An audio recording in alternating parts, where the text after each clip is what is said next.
Hello, good people, and welcome to the Nothing Above the Moon podcast. I'm your host, Mike Johnson. I'm joined with my co-host, Cameron. The Av. Was the Av? We gonna go back to the Av. We taking it back to the 90s. I was going to wiping the haters away. No, let's take it to the Av. Okay. Let's take it to the Av. All right, Cameron, the Av Huff. This is episode 11 of Tailanda's finest podcast.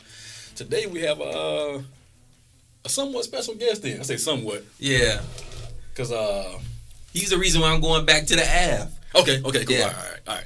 So we have a special guest in, Daniel Stagger Lee Hernandez. Stagger Lee, I forgot about that one. Don't never forget about Stagger Lee, man. Okay. Remember the time we ordered them wings on the Stagger Lee? Yeah. Good times, man. They sent me to pick them up. Good times, man. Where the hell Stagger Lee comes from? Don't worry about it, man. Oh, okay. That's an H4 conversation. Nah, it's a terrible rapper, man. They used to like Stagger Lee. white people. First of all, Stagger Lee. Stagger Lee. Stagger Lee. I never liked him. I never even heard him. Okay. Until Mike just started calling me his name. Hey, don't believe that shit, man. Oh, sheesh. Oh man, Stagger Lee, nice. What's going on with you, man? Not much, man. Not much. Thanks for having me.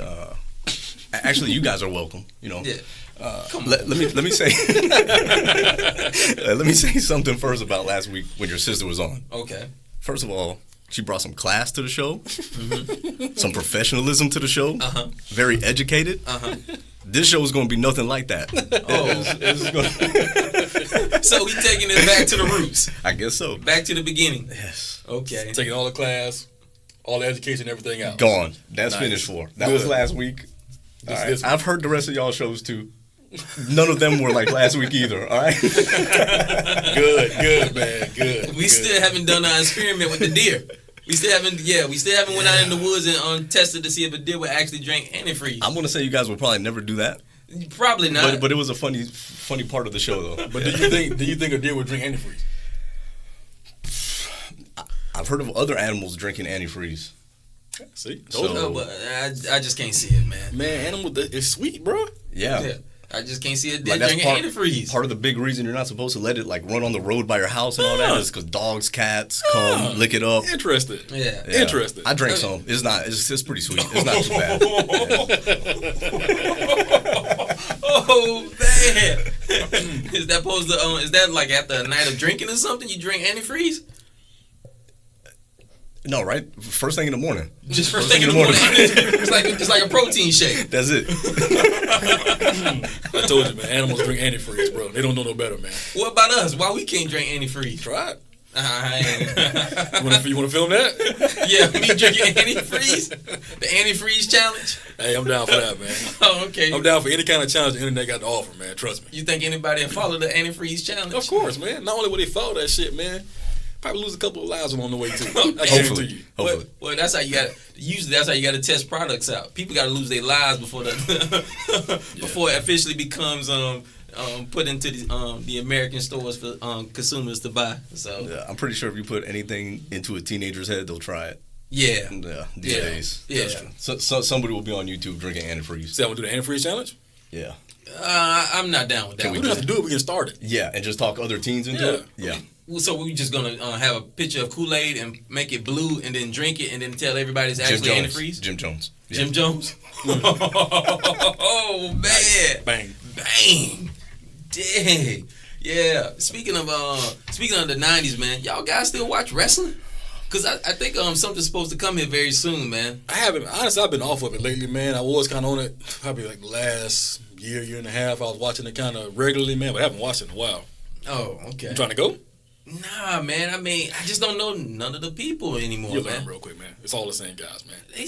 They trash. Maybe I'm just an adult now in the sense that these guys was like childhood stars. Yeah. I mean, they was my childhood stars. And now they're younger than us. Yeah. That's true. Yeah, you're right. Yeah. To me, it's hard for me to watch people younger than me do anything. About LeBron. Except for LeBron James. Like, I can't get into college sports. Really? I just can't. No more, man. For one, the college basketball game has changed so much. And when I watch college football, I look at these kids like, I don't know, man. It's just something about watching kids do anything. So same way with wrestling. Like, I haven't watched wrestling in at least 15 years. Ooh, Yeah, see, the WWE trying to bring back a lot of the nostalgia acts, man. They still stuck on that It's basically what the business is failing for the most part, man. So trying to bring back a lot of those retro acts, man, to kind of keep things going and whatnot, and that's wrestling's problem, man. Ronda Rousey just signed. Man, what the fuck? Yeah, she just signed like 2 weeks ago. She trash, man. Ronda Rousey? Yeah, man. Like she ran away from the UFC to go to wrestling. Hey, man. So she ran away from real fighting to go to fake fighting. Brock did the same thing. Brock making that money though. But Brock went back to the UFC. But he's not back now though. He's still wrestling. But at least Brock went back. So I just can't. You can't really blame Ronda if you don't blame the Rock. I mean not the Rock. Jesus Christ. You don't blame Brock Lesnar too, man. Because Brock Lesnar went to the UFC, got his ass thumped, and then came back. Brock actually started in the WWE though. Okay, so you're saying okay, so he went from fake to real. Yeah. Okay, so real back to fake. You can't go real to fake. No, you can't do that, man. Okay. You driving back in reverse, man. You gotta drive forward. But if you get a name for yourself, and some fans, okay, how long are you gonna be out there really putting your body through that though? Really fighting instead of coming to the WWE. And can we call it the WWF? Oh yeah. Okay. Thank God. Thank God. Yeah. Oh yeah. I think most people. I'm still stuck on the WWF. That's a stupid. How the hell the WWF for so long didn't know that somebody else had that shit? Oh, they knew it. They just sit back and the WWF was just sitting back waiting in the wings, man, till that money got real nice and long. And that's when you come in and get that. Either you gonna pay us, man, or I gotta give it up. I agree, but first of all, when I used to see those stupid panda little bumper stickers, yeah, black and white ones. I used to think to myself, man, they're buying wrestling so hard. I guess it was the other way around. Oh man, good time. But most of those wrestlers kept it real anyway in the ring. You hit most of the stories about like I don't know if y'all go watch YouTube and see some of these channels with some of the backstories. Now, most of these wrestlers are telling the backstories about how when they wrestle certain people. Sometimes, man, they'll fight them for real in the ring. Yeah, it got real sometimes. Yeah. How could it not? But it's like that with anything. Anytime you do anything physical against another man, I don't care how fake it's supposed to be. Eventually, it's going to get kind of competitive. Yeah. That makes sense. Yeah. So I just think with the WWF, man, and most of their promotions now, man, it just doesn't capture me, man. And even when I watch it, I'm like I'm a grown man now, so it's just that's all there is to it, man. We're grown ups now. It's hard to sit there and watch two men in underwear fake fight each other. You know what I'm saying? I don't care who it is. Yeah, I guess if we break it down to, I guess you got a point there. Yeah. So hold on, man. So what about Ronda, man? Why you doing Ronda Rousey, man? Why you calling her trash? Man, you know what, man? I just wasn't really big on her in the UFC anyway, man. I just thought that her day was gonna come. You know, I mean that's everybody. You know, but for whatever reason, man, I think. I don't mind people not being humble because I'm not humble from time to time. I like it, but for whatever reason, she just rubbed me the wrong way. I feel you. Yeah, and when she got her ass knocked out by Holly Holmes, it was just a great day for me. You know, it felt good. Okay. You know, because because to me, Holly Holmes represented, you know, to me like a person who actually, you know, wanted to become a UFC champion. I think Ronda at one point. UFC, it's kind of like Hulk Hogan, right, in wrestling. Mm-hmm. So we're going to take it back from real to fake. So with Hulk Hogan, they made Hulk Hogan the champ. They put all these accolades on Hulk Hogan. Like, same thing with Ronda. They built Ronda into a star, and she won a couple of fights, and she did great, but I just never thought that was warranted at that time, in my opinion. But she was winning, though. I mean, you can't really... for whatever reason, man, she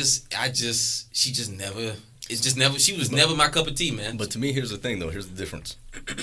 You compare her to Hogan. Hogan was real, by the way. Don't ruin my childhood. But did you watch that porno? Yes. It's my favorite.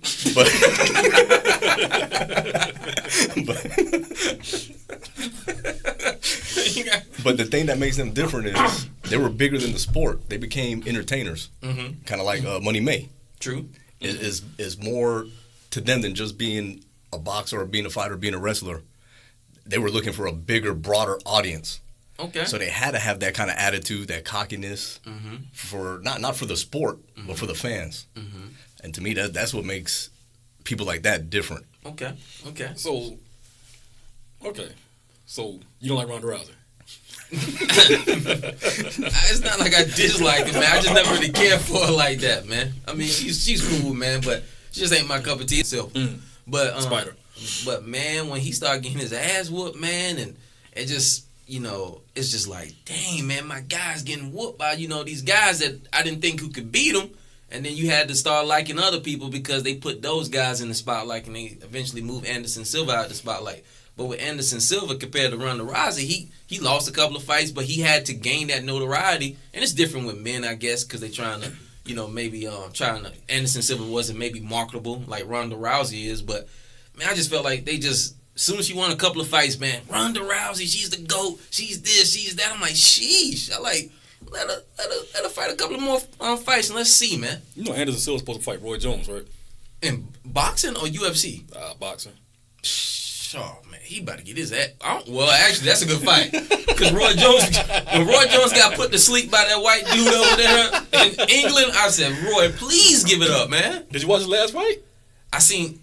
Was it the white dude? No, he's supposed to have his 75th fight in Pensacola. He's from Pensacola. He said he always wanted. He said he always wanted to fight 75 fights. He wanted his last fight to be in Pensacola. So I haven't seen anything or heard anything about it. But after he fights that, he wants to have like an international match with Anderson Silva. They've been talking about doing it for like 10 or 15 years now. Public announcement, Roy Jones. Please give it up, man. But when he was in his prime, he was the man. Yeah, so nice, man. Yeah. So nice. Yeah. One of the greatest boxers. I think when he got messed up by my guy, was it Antonio Tarver? Antonio Tarver slowed him down. Yeah, that was a career turn. Yeah, that was a huge career turn, man. He got laid to sleep because he won the first fight, but he won it by decision. Some people thought Tarver should have won that fight. Mm-hmm. But then Roy Jones came that second fight, and it was clear as day who was the better fighter. Exactly. So it happens, man. Still, to me, you gotta. It's just hard with people like that not to think about them in their peak. Mm-hmm. Mm-hmm. It's like Jordan at the Wizards.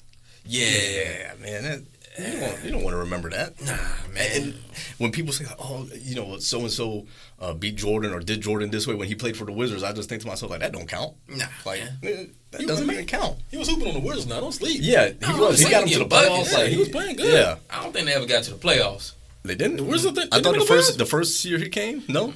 Come on. Nah, he never made it to the playoffs with Jordan. You already know this. Yeah, Cam though. Yeah, Okay. I definitely know this one. All right. Yeah, But they were knocking on the door.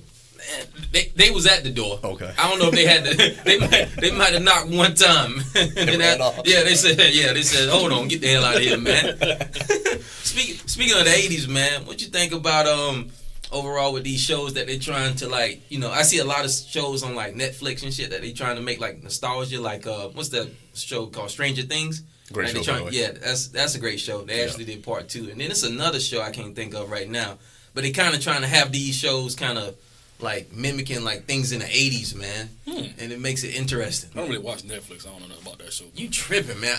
As you say, I found out what's wrong with you, bro. Mm-hmm. Netflix? Yeah. The first thing about it, I had Netflix now for about 3 years, bro. And I used to watch it, man. I just stopped.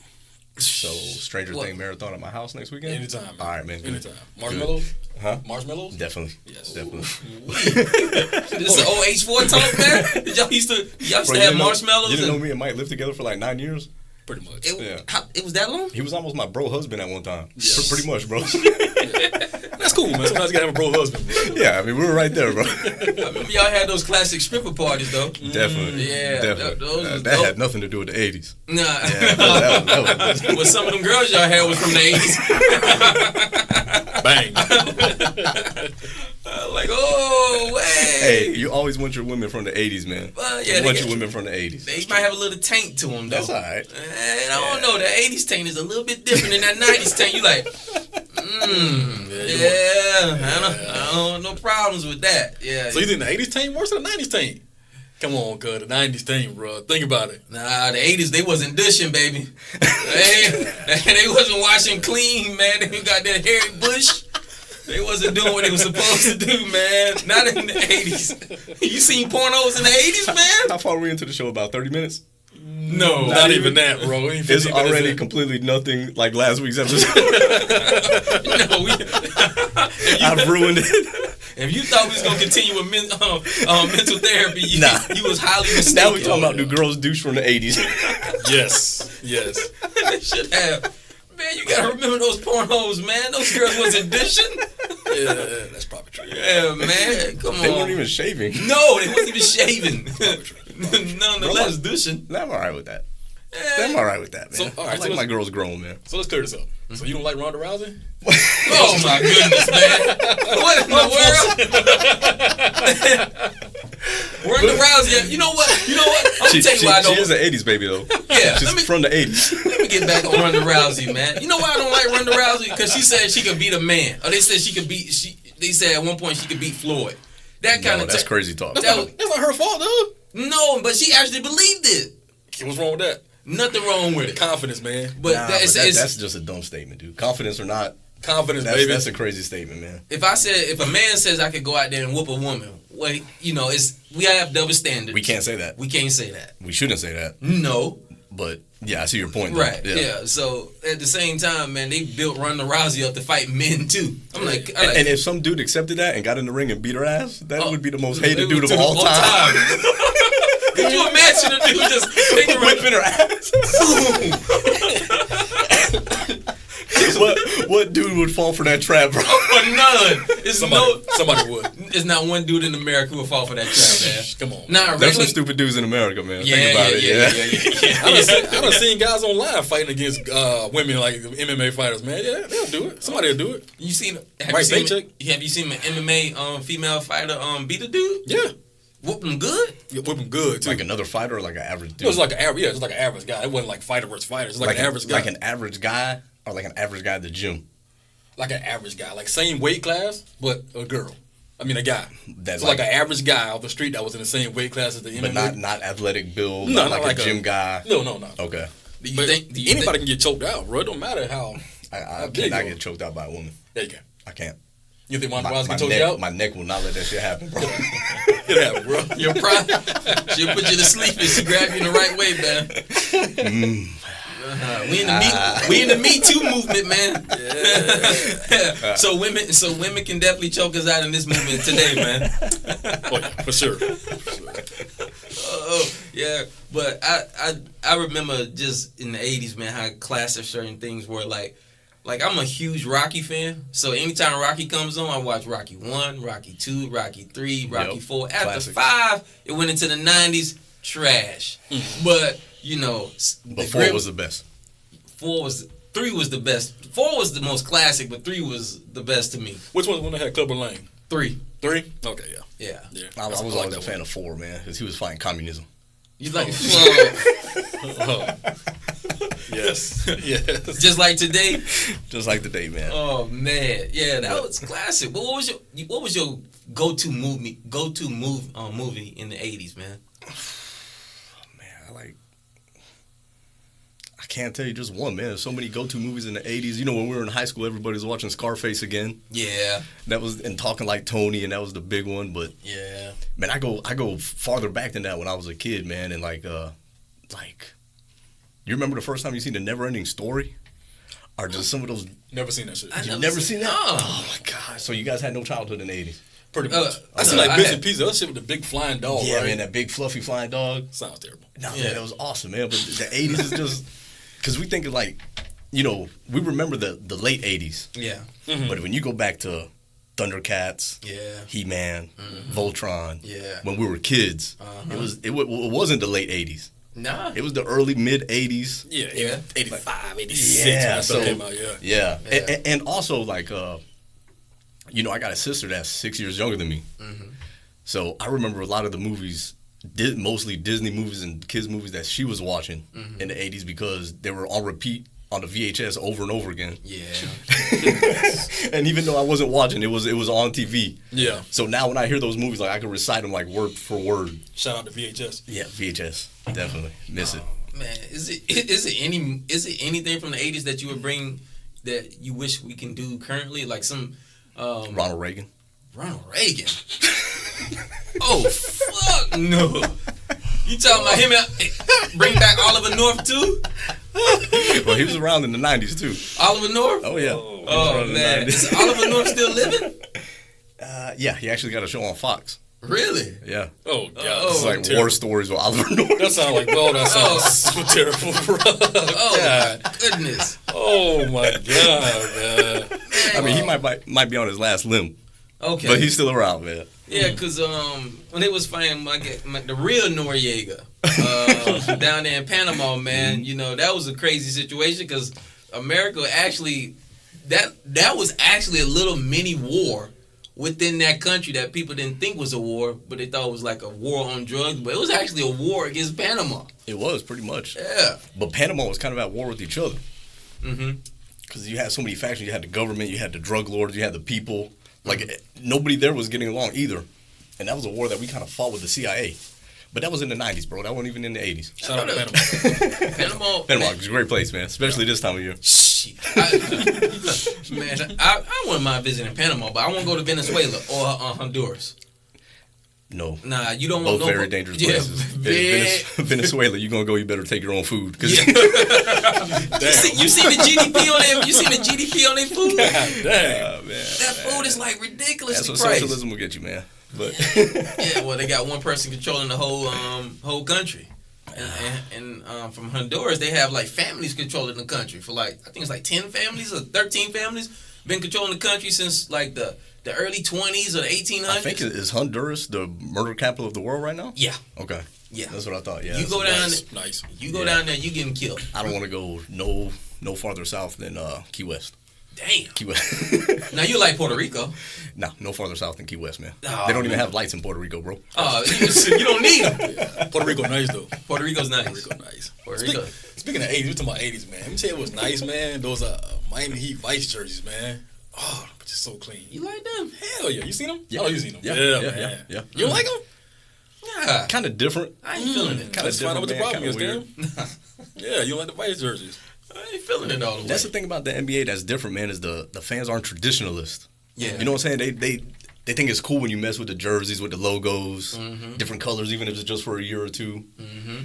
But come on, man, Miami Vice. You're not feeling Heat the Vice jerseys? No, I like Miami Vice. Don Johnson? Yeah. Come on, man. Yeah. Come on. Yeah. What was the black dude's name? Tubbs. So what is his real name? I don't know. That That had a real name. Philip Michael Thomas. Yeah, there you go. Philip Michael Thomas. Tubbs.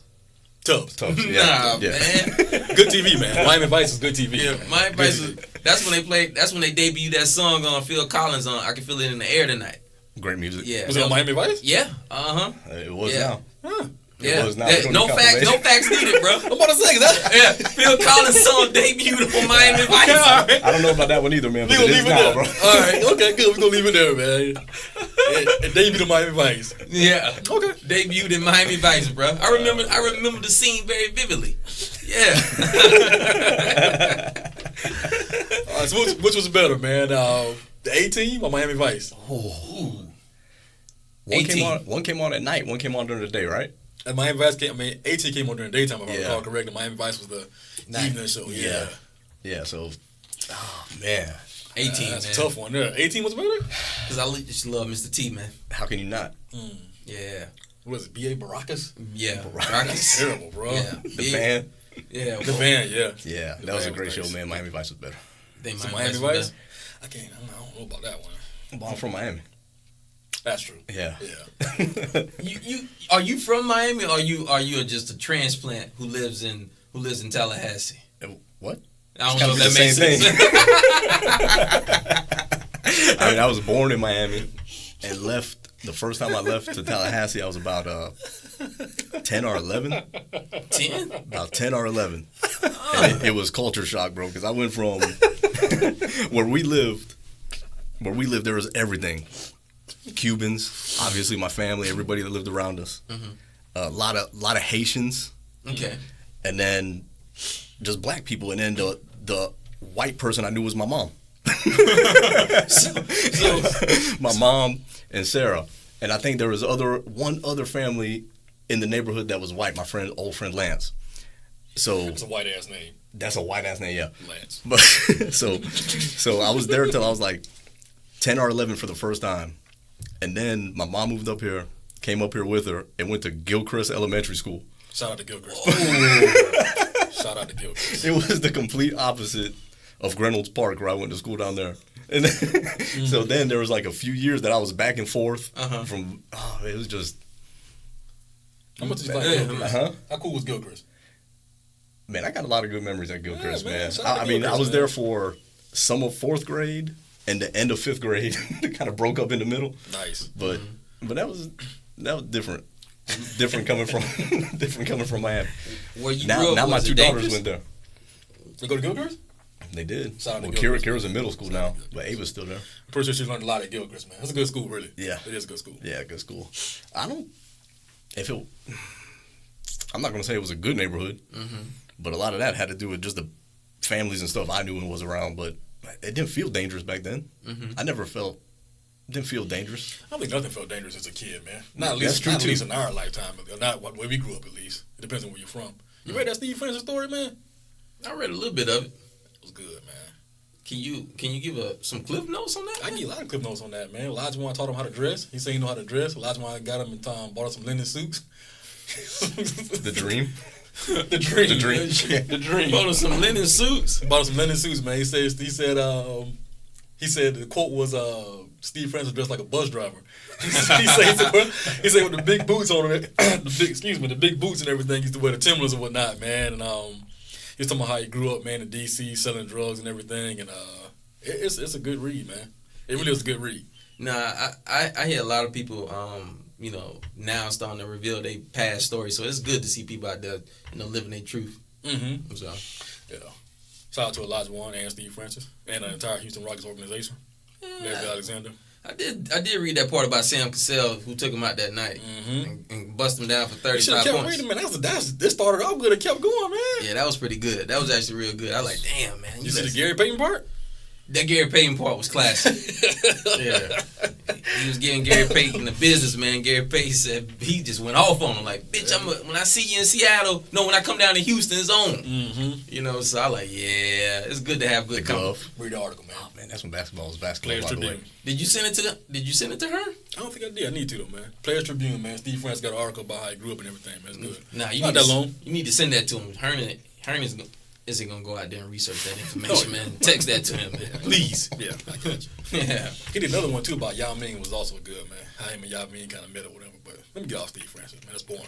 Yeah, man. Well, I mean, going back to the 80s, man, what was better, 80s porn or 90s porn? Current porn is...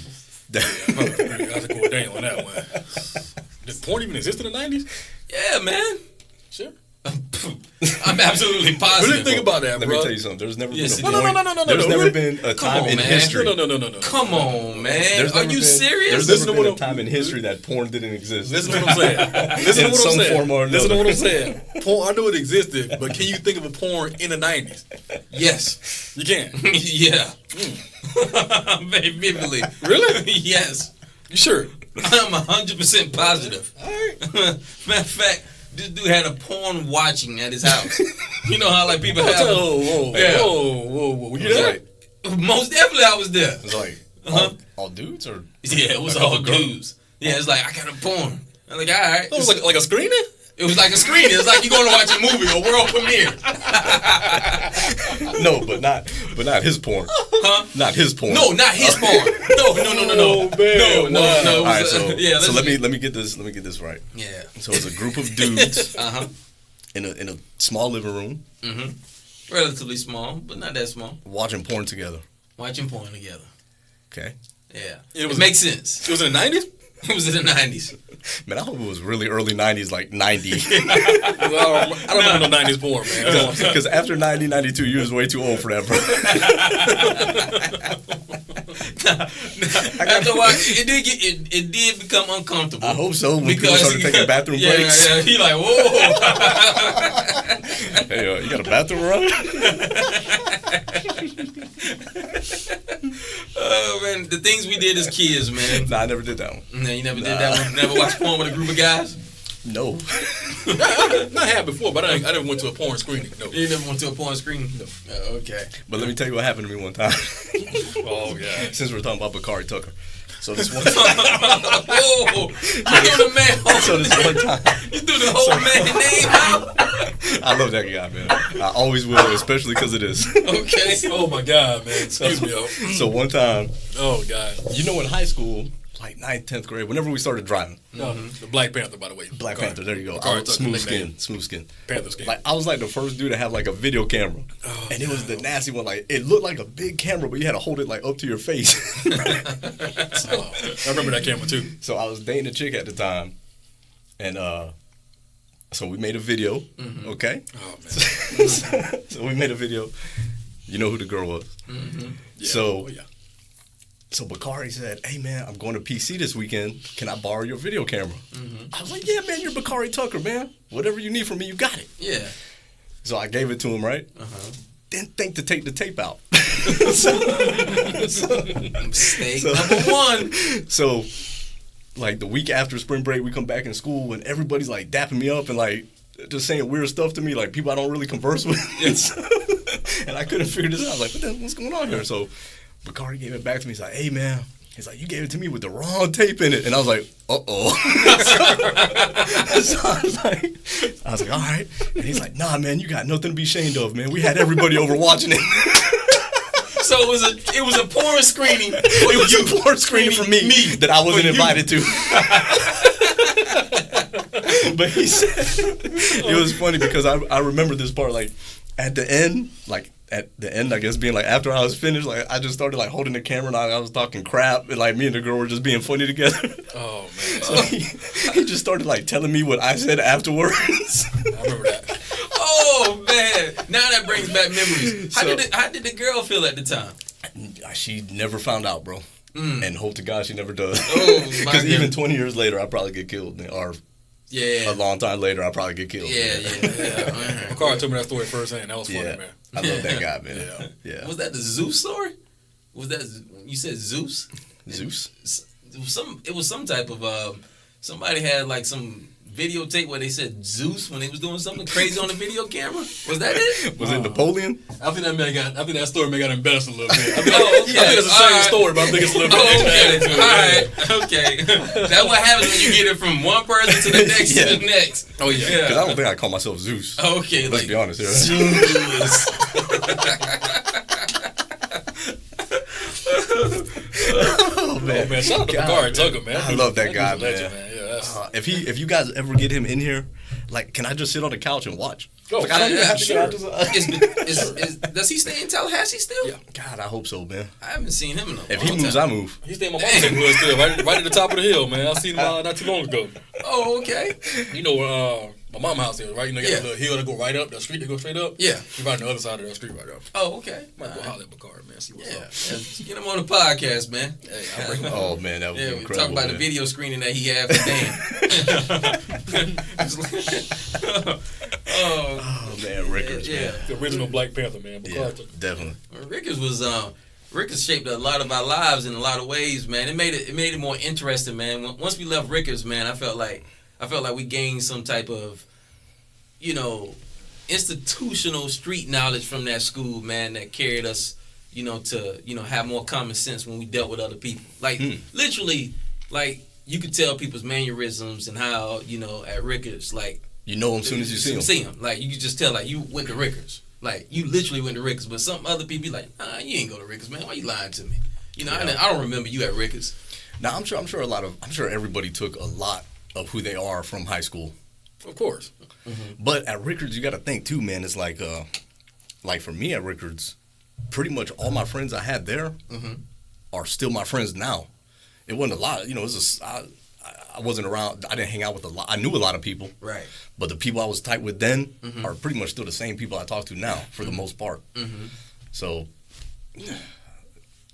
But you became a Rickers legend, man, when you got in a fight with Wesley.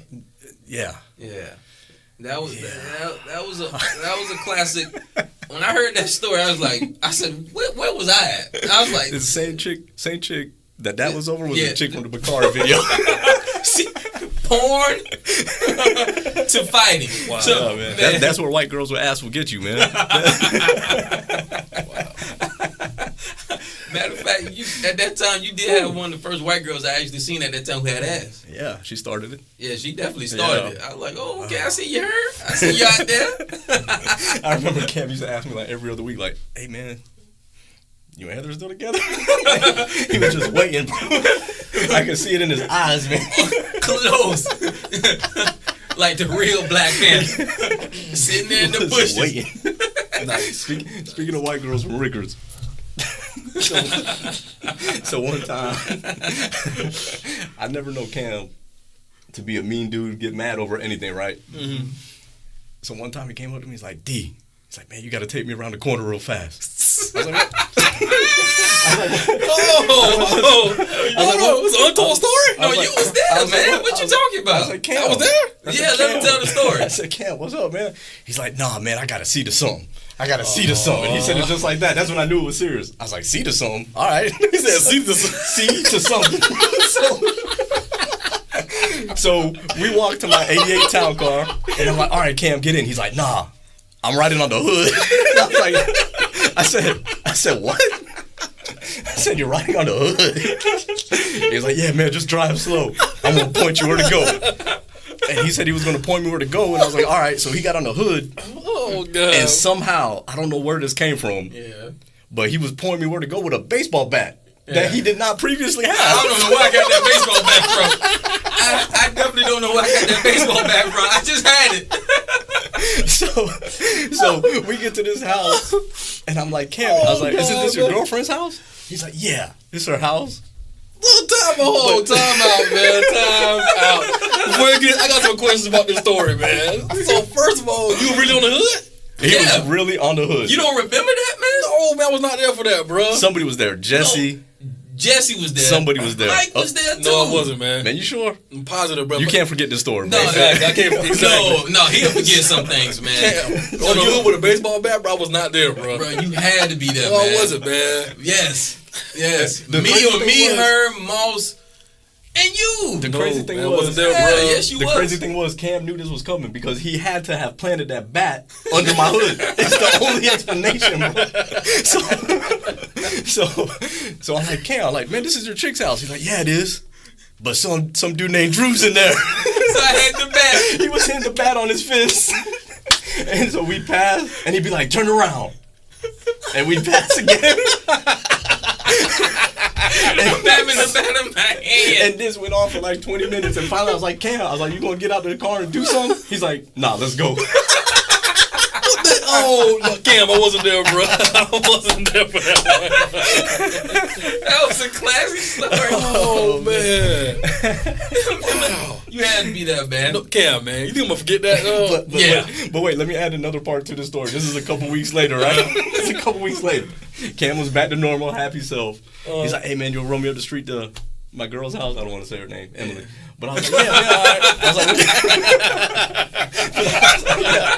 like, so we get there. Cam's at the door talking to her. Everything seems cool. And all of a sudden, I see Cam like mad. He's like stepping back, like kind of like having an attitude with her. I'm like, man, what the? So Cam gets in the car. I'm like, man, what happened? He's like, man, I was talking to her, and Drew ran across the living room in his underwear.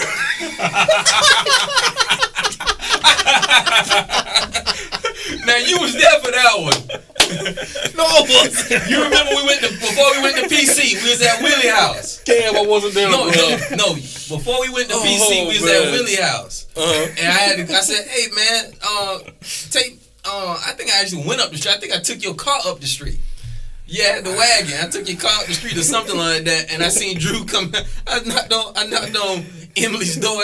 And I said, hold on, can I come in? And she's like, I'm like, you all right? And then I see Drew. He just didn't have on drawers. Man.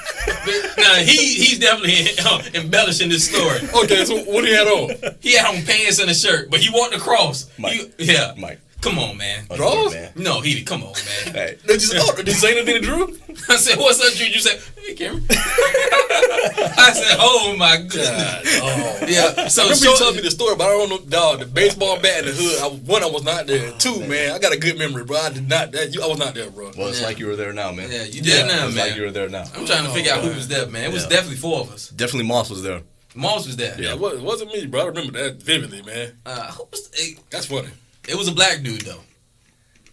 Who's the fourth black dude? Who would be around me, you, and Moss? It definitely wouldn't been Gino. It definitely wouldn't have been O. Was it Picard Tucker? Nah. Because Picard was there. That dude would have died. Nah. Oh, Yeah. He probably took the bat out of my hand and said, I'm going to do it for you. That dude might have offed himself, bro. Picard took a What a legend, man. Oh, man. I got that dude a job once, man. Everybody used to tell me how good of a worker he was. Like he was my family, like my cousin or brother or something. Like, man, this Bakari guy is so amazing. Scafidi? Yes. Oh, I just remember that Scafidi. I used to love when y'all used to go there. Shout out to Bakari Tucker, man. And Scafidi. They got Scafidi still? No, only in my heart. Oh, Only in my heart, man. wasn't that food nasty? Wasn't like a pasta place, an Italian restaurant? Yeah. I heard it was good. I made that. That Was it place good? was delicious, man. I couldn't remember nothing about how it tastes, but it was good. Was it better than Fazoli's? Never been to Fazoli's in my life. Fazoli's man. was That was like a drive-through, bro. Nah, This was a restaurant, man. Oh, this was a restaurant. restaurant. Oh, okay. I didn't know Woodville actually had restaurants. I think it was the last one. That was about 37 years ago. You remember Fazoli's? They used to be on Tennessee Street, right? What is there in that place of Fazoli's now? That chicken place. Ain't it? Might be, but yeah, Fazoli's used to be an Italian restaurant. It was like a fast food Italian restaurant. You get like $5 worth of good food. You get pasta, breadsticks, and meatballs or whatever, bro. It fill you up. Nothing sounds more shitty than fast food Italian restaurant. It was garbage. But we talking about the 90s and early 2000s. Wow. Yeah, Fazoli's was there, man. Yeah, you just man. Are you from Tallahassee? You don't remember Fazoli's? Fazoli's. Dang, man, you never ate before, man. Probably not. Yeah, that's your shit. Oh man. Well, speaking of your brother Bakari, man, do you consider him do you consider him to be black Latino, man? Because usually white Cubans only hang around black Latinos, man. They don't hang around black Americans, man. Man, that man, he transcends color, man. He does. He's the Black Panther, bro. He's Onyx. He's not even black. He's Onyx. Oh man. Do you believe Smooth Panther skin? Do you believe it's an issue with colorism in Latin America? As far as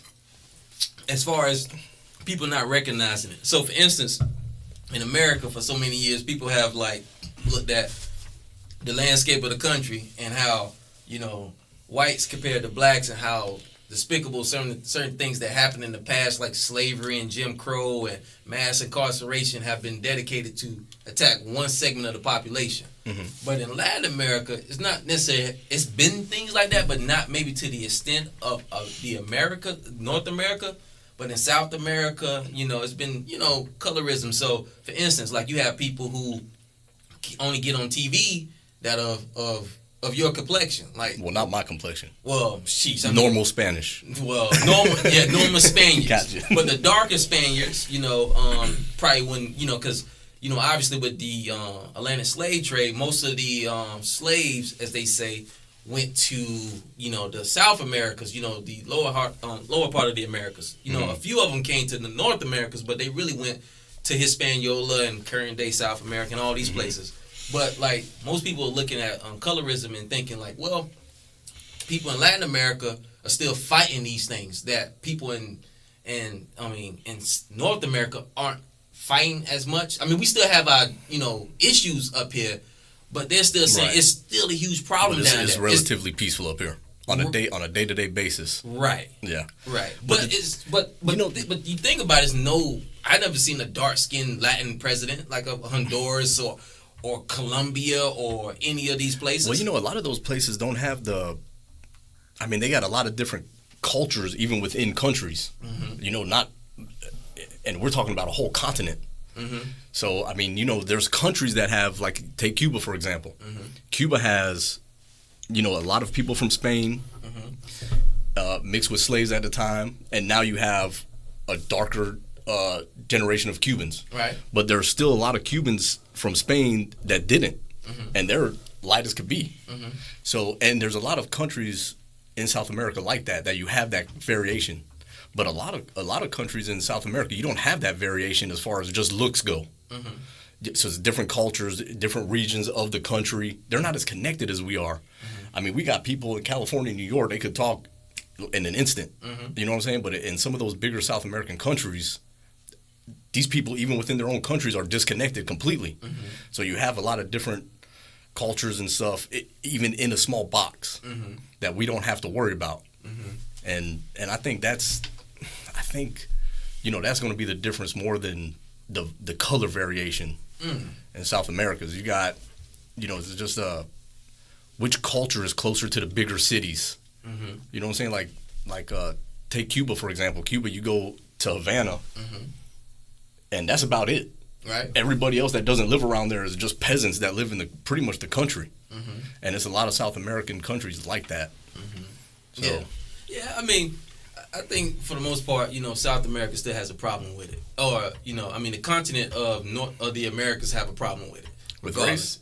Just in colorism, race, all these things. I mean, you can look at things that, like, how people try to, put things in, like, certain time capsules. So they were saying, like, slavery was bad, right? Mm-hmm. Jim Crow was bad, right? Mass incarceration around the 80s when your favorite president, Ronald Reagan, and all of them. My favorite president was Calvin Coolidge. Damn. James Madison, close second. Okay. All right. But I got your point, though. But they put certain things in capsules, and now they're saying right now in this time it's great to be a black American living in America because we still didn't have to deal with those things. But just because they're not physically present as much, depending on who you ask, because people say police brutality, how schools are ran, certain monies are not given to certain schools, and just living conditions in certain areas. You think about gentrification in like New York.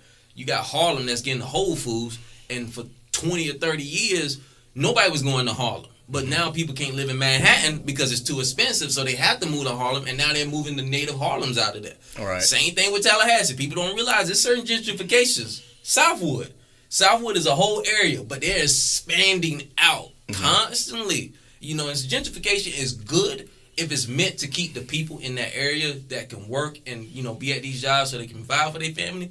But in America, it seems like it's used to eradicate certain people to move them further out or get rid of them, in my opinion.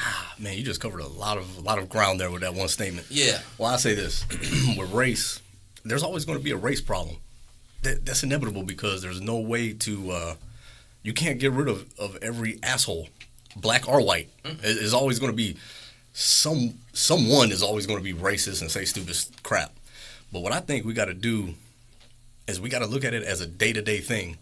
If you turn off the news, if you turn off the radio, if you turn off your phone, and you just live in the area you are and realize how good on a day, especially in the South. I don't think the South gets enough credit, but especially in the South, man, we got a lot of, like, man, I've never been anywhere so mixed. Like, we live with each other. We do it. There's not like this section, that section. I don't care where you go. Even if you go to South Side, there's white people there. Oh, most definitely. There's just not any area in the South that there's just one race or another.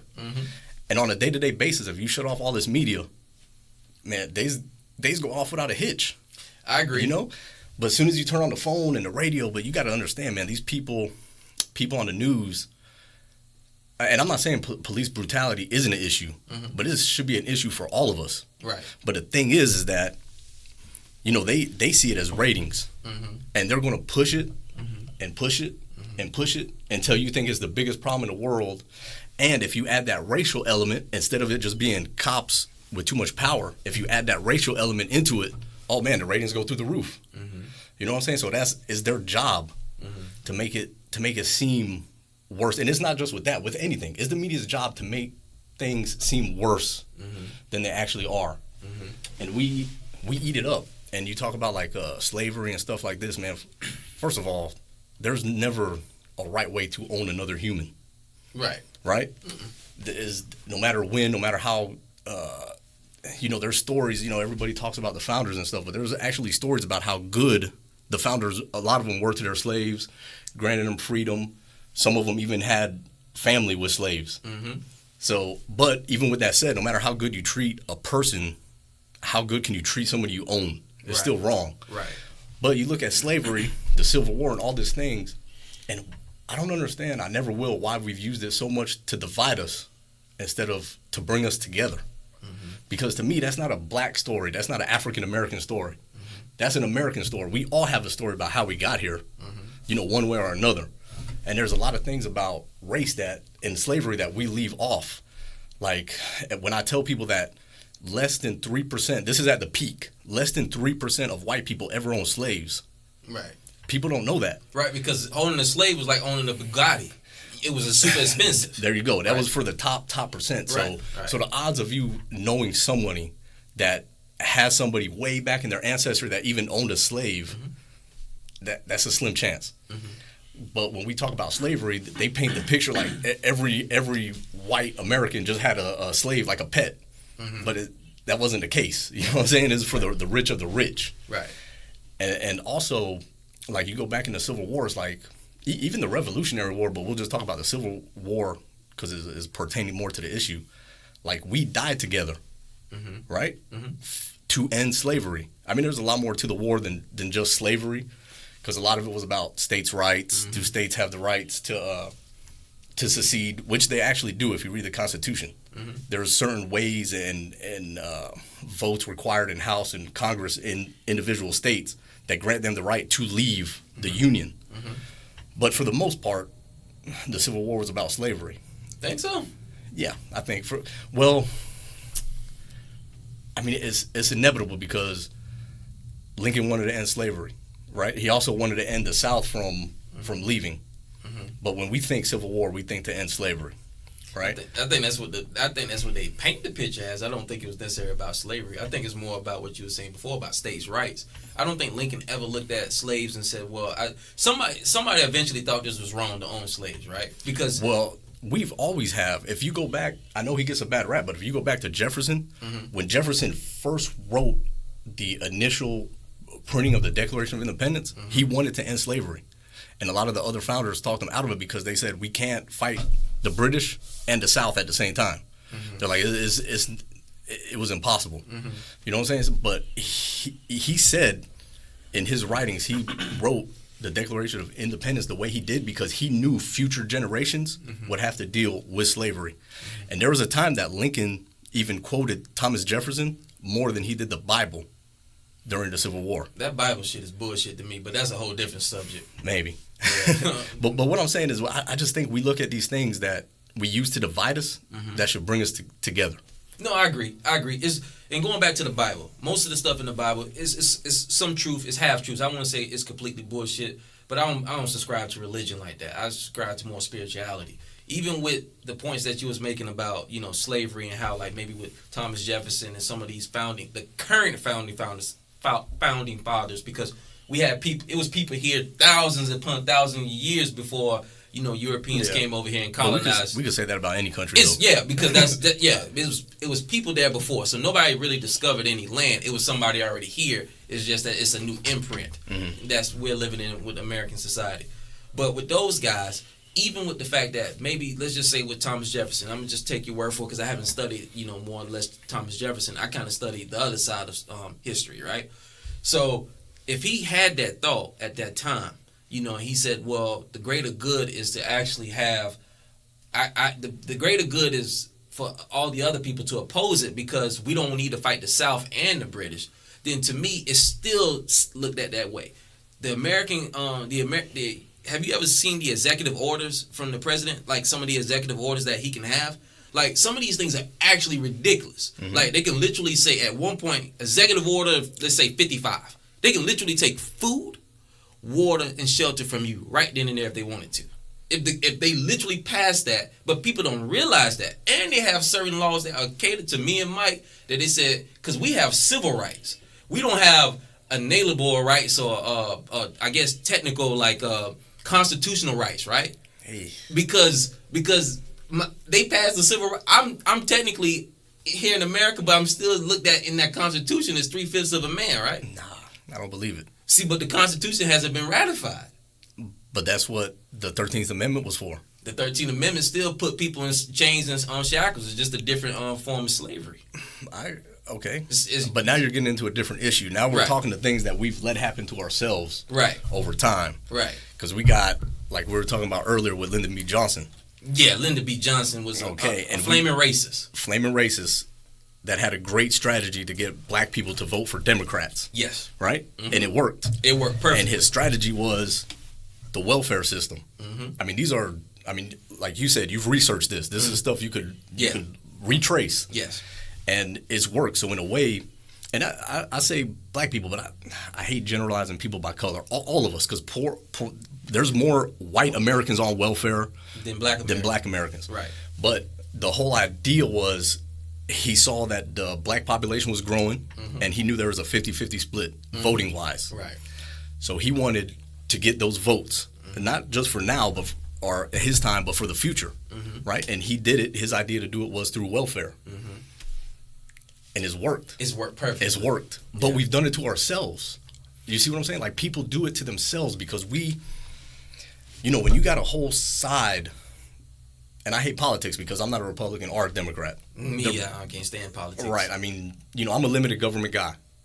And to me, that's all that matters. You take the party out of it. I think one of the worst things for America is how dependent we have became on the government. And how we look to the government for answers instead of each other. Like, as soon as there's an issue, as soon as we have an opinion, we want the government to force that opinion onto other people instead of us just discussing it and taking care of it ourselves. Right. And welfare is no different. Like, when you get people hooked on welfare and you're giving them free food, helping them with housing, especially to the level that we've taken it, because I'm not against welfare for people that truly need it and need a hand up. But we haven't. That's not what it is anymore. It's like you said. It's became modern day slavery. It has made people, all colors, completely dependent on government. And now it's like people can't think for themselves. All they think about is who's going to feed me, who's going to do this. And like I said, it's not a black issue or a white issue. That's an American issue. And so yeah, I see what you're saying. We're in a lot of ways, we're still in those chains, but it's not a race thing, and it's not just the white people doing it. It's like what Malcolm X said, is the white liberal, because that's where they want you. You know what? When you bring up people like Malcolm X and people like Marcus Garvey, that stuff. And Mike, you can jump in anytime you want to talk about this. I'll go ahead. Mike's learning right now. Mike's still here right now. I'm still, by the way. I'm still Okay, yeah. We want to make sure he's still on the podcast, that he didn't go to sleep. But this happens every time me and Cam are together. By the way, I was nodding off, man, but I'm still. Nah, come on, man. Drink some me of and that Cam will orange joke juice. about everything, but get into the most serious conversation. Yeah. This is the rabbit hole y'all been avoiding. Yeah, this is the rabbit hole we definitely This been is the avoiding. rabbit hole y'all been avoiding. Thank you. Can we get back to talking about white girls with ass? Yes. No, man. Let me make my point, and then we can get back to white girls with ass. Okay. Slaves used to love white girls with ass, by the way. I bet Yeah, they did. that's a fact. I think we all do. I read about it. I think we all do. I think we all do. Oh my goodness. That's a rabbit hole. Oh, that. And vice versa. And vice versa. Till this day. Mike seen my kids the other day for the first time in a while. First of all, I haven't seen Malia since she was like 2 or 3. What? Yeah. How old is she now? 8, 9. 8 should be Eight. 9. You asking Mike how you doing? No, you're talking about Malia. You're talking about my Malia, dog. his dog, Yeah. So we were at his party, right? Which I thought started at 1, but it ended at 1. So I got there with like 15 minutes left. Pretty much I came to help clean. But anyway, so he saw my girls for the first time, and I was like, Kira, I was like, you remember Uncle Mike? And she was like, Uncle BBC? And I thought that was weird. I thought that was real weird. BBC? I don't remember that. I don't remember. Hold on, talk to me, Mike. What the heck? BBC? That's a whole... I'm not even going to break down that acronym, man. That's a whole messed up... What did you tell your daughter? I don't know, man. Her and Mike just started talking. Yeah, man, hey, come on, man. I'm pulling away from this one. I'm pulling away from this conversation. Oh, man. Oh, Not true, man. oh, okay. Completely true, man. Not true. I think Mike was like, you 18 yet? She was like 12. Mike was so disappointed. I'm staying away from that one. Yeah. Oh, man. Let me get back to some real stuff. We get to the WWE. Let me get back to the UFC WWF. stuff. Oh yeah, WWF. Let me get back to this UFC stuff. So I study, people like, and I try to study all history because it's like a Rubik's Cube, right? Mm-hmm. All history connects in one way or the other. But how do you say that? But say you never studied the founders. See, no, but I need to study the foundation for me. Okay. So I need to go back to my cultural roots and study things that I feel like pertains to me more. And then I was studying. To be honest with you, I did study the founding fathers. I had no choice. All European studies are put in all European studies is U.S. history. I mean, but we don't get much in high school, man. We got enough for anybody. I have to go down this. Yeah, we don't get much in high school, man. We get no history of who the people were. You talking about we talk about in depth about talking about like Thomas Jefferson. I'm talking about all history, but mostly American history. And let me tell you another thing I hate that we do so early in school, because we always talk about not being divided, right? But we do all these stupid things to divide us. Like I will never understand why why February is African History Month instead of just making it part of American history through the whole year. And you got kids. It's like you tell everybody, oh, we need to be one, we need to be together, blah, blah, blah, blah, blah. Well, here's kindergarten and here's Black History Month, separate from everything else. I mean, we just set up all these traps for ourselves and then wonder why there's still division. You know what I'm saying? When we set up so many traps for ourselves. Well, a lot of people would say that, like, the government would create that divisiveness because you got people. And I would always agree. And you got people, like for me. Never the fix. Like they are never the fix. Yeah, I love people, man. I love being around different cultures. I love experiencing different things. I love to learn different things from people that can, help me grow as an individual as well. Because when I talk about more or less being more catered to, learning my culture and being more strong and having a foundation in my culture, it's having a foundation.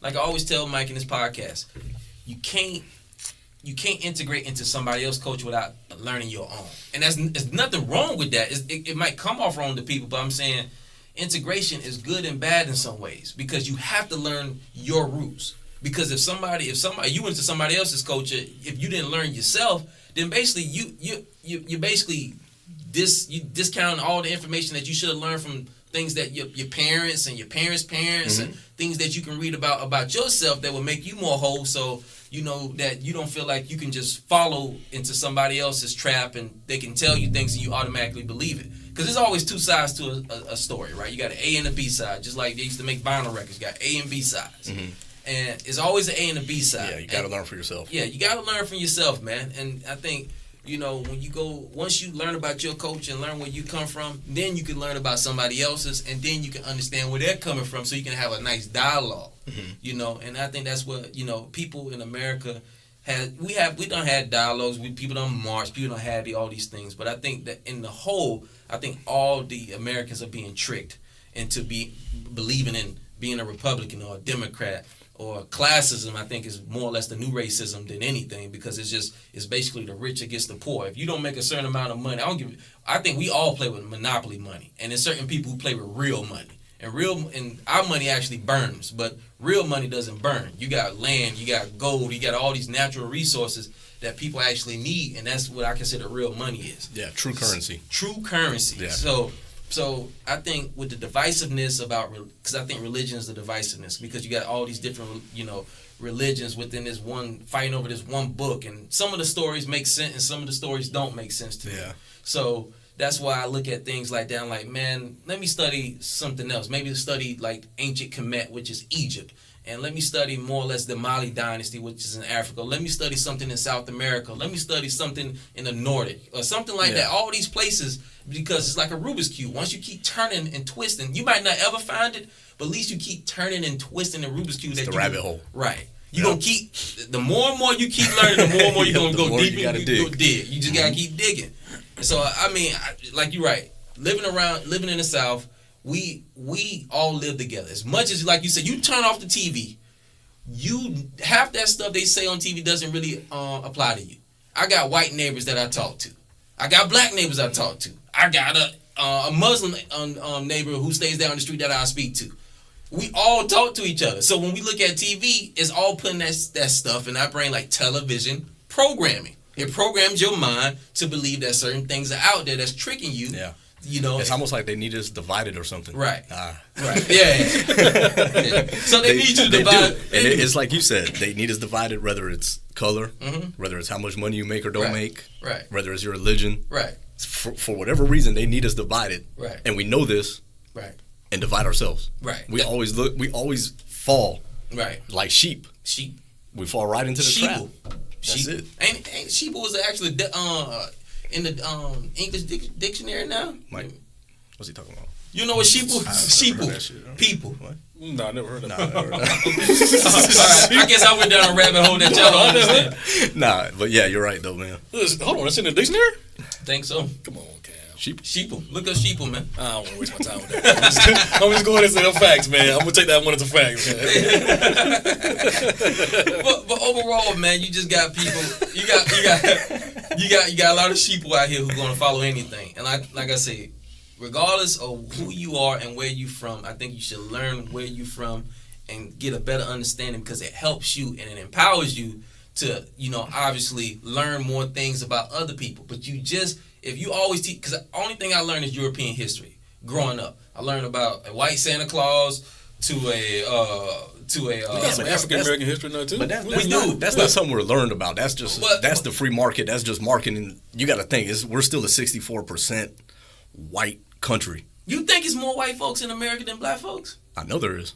I just can't see that, man. 64% of the American population is still white. But that's studies based off on who, right? Because the whole world. I'm pretty sure that's a census. But census from who? Because you got people who consider themselves. You got people in Latin America who look like me, consider themselves white, who might move to the United States and might write on the census that I'm white. To me, that's a biased thing. You got most of the people around the world are more dark complexion. You got more darker around the people. world for sure. It's not even close to white folks. And I wasn't knocking Black Santa. No. Yeah, me and Mike used to put up a Black Santa every year when we put our tree up and did Christmas together when we were bro husbands. But I'm just saying, it's just you're bound to see something like a white Santa more just because it's going to gear towards the bigger segment of the population. But people had a problem with Black Santa. And by the way, Santa is a terrible idea. That should ruin Christmas. It's stupid, man. They had a Black Santa in the parade. Did I tell you that? Nah. Yeah, they had a Black Santa. Well, they shouldn't even have us. They shouldn't symbols to me mess up people, right? You have white Jesus, you have Black Santa, you have a damn Easter bunny, you have Cupid, you have all these. And then we get mad when our holidays mean nothing. Nothing. They mean nothing. They don't mean nothing. Tell me what Jesus coming back. When's he coming back? Tell me what him being resurrected has to do with a bunny that lays eggs. It has nothing to do with a damn bunny, man. Bunnies doesn't even lay eggs. They don't. Not those chocolate ones? Cadbury bunny. Okay, yeah. Bunny, exactly. Because those are natural. You see those. Right, bunnies don't even lay eggs, man. Oh my! See, Mike grew up as a Jehovah's Witness, so he didn't practice holidays. Right. So, but you know what? When I was young, we looked like, man, why people don't let their kids practice holidays? That's weird as shit. When you get older, you're like, yeah, maybe onto something. But like for me, man, with my kids and stuff, I let them have their little fun with Santa and all that, blah blah blah. But we don't have no spoiled Christmas. Like you're not getting a million things. Right. You know what I'm saying? We're going to talk about, and I'm not a very religious guy either. With that said, I kind of like the fact that my kids are. I don't want to take that from my kids yet. Kind of let them decide on their own, because I know in a lot of ways that it's hope more than anything else. You know what I'm saying? Another thing too is you got a different parent involved, and that's what kind of makes a difference too. You still have another parent involved, so that's what you got to consider also. It can't just be like I'm gonna just take Christmas away from the kids completely, and then you still got to deal with moms. Exactly. Yeah. So that's a difference, man. So if you don't come into a relationship with that already pre-established, like this is what we're gonna do, or what we're not gonna do, it's hard to just take that away because you got to fight with the other side now. Right. You know what I'm saying? And then you're the one that looks like an ass because you're taking holidays away from your kids. Exactly. Mom's is buying them everything they want for Christmas, and they're like, man, what's Dad's problem? Exactly. So I would never say take holidays away from your kids, but explain to them that Christmas is more than iPhones. Yeah. Even whether you're religious or not, even if it's not a Christian thing, it's still supposed to be about giving, being good to people. You know, it's supposed to be about giving more than receiving. You know, there's still, even if you take the religion out of it, there's a lot of good aspects of Christmas that we have ruined. No, I agree. I agree.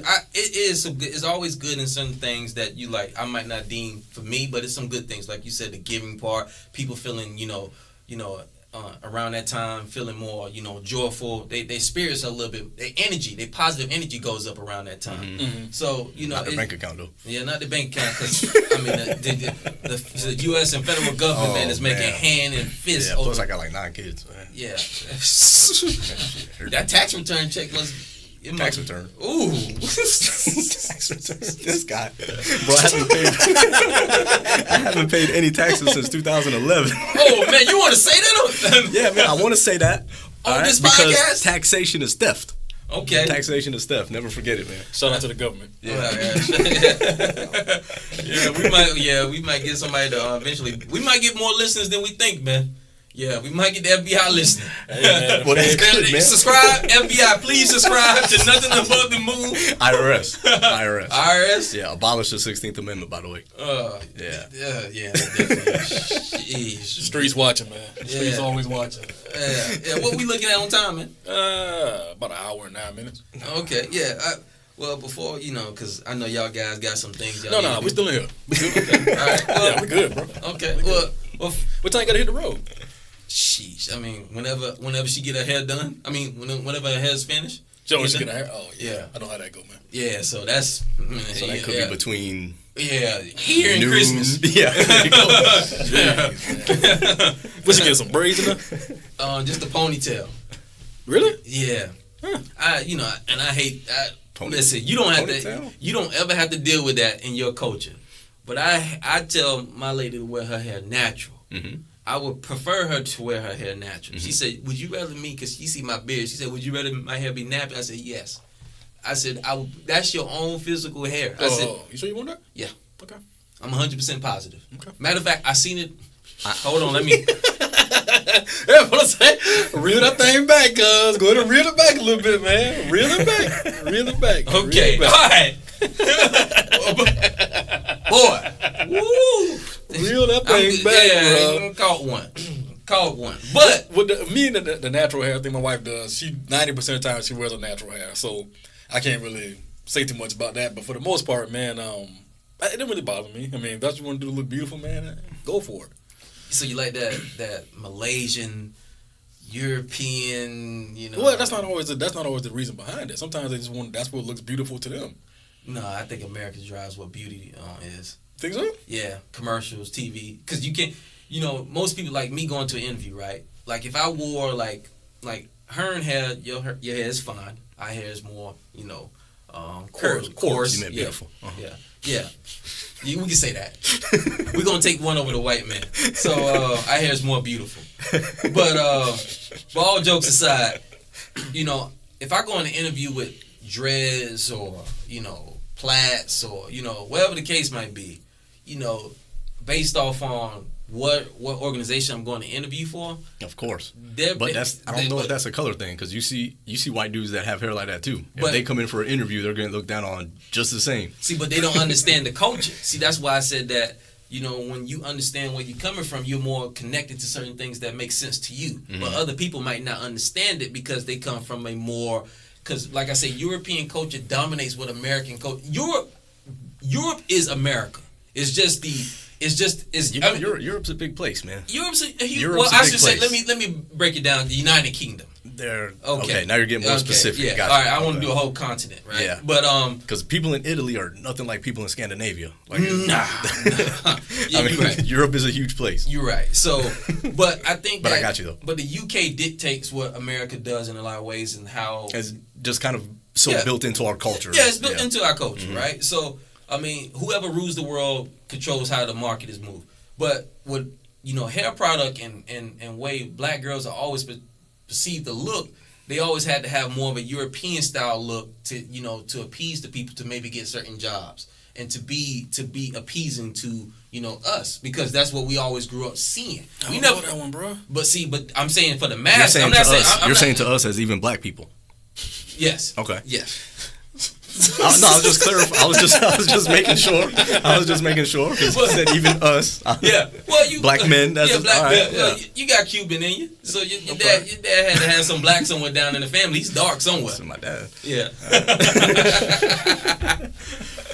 Shout out to Leo. But just overall, the whole population of America, they show you what beauty is. I mean, they put out blue eyes and blonde hair and straight hair and all this stuff.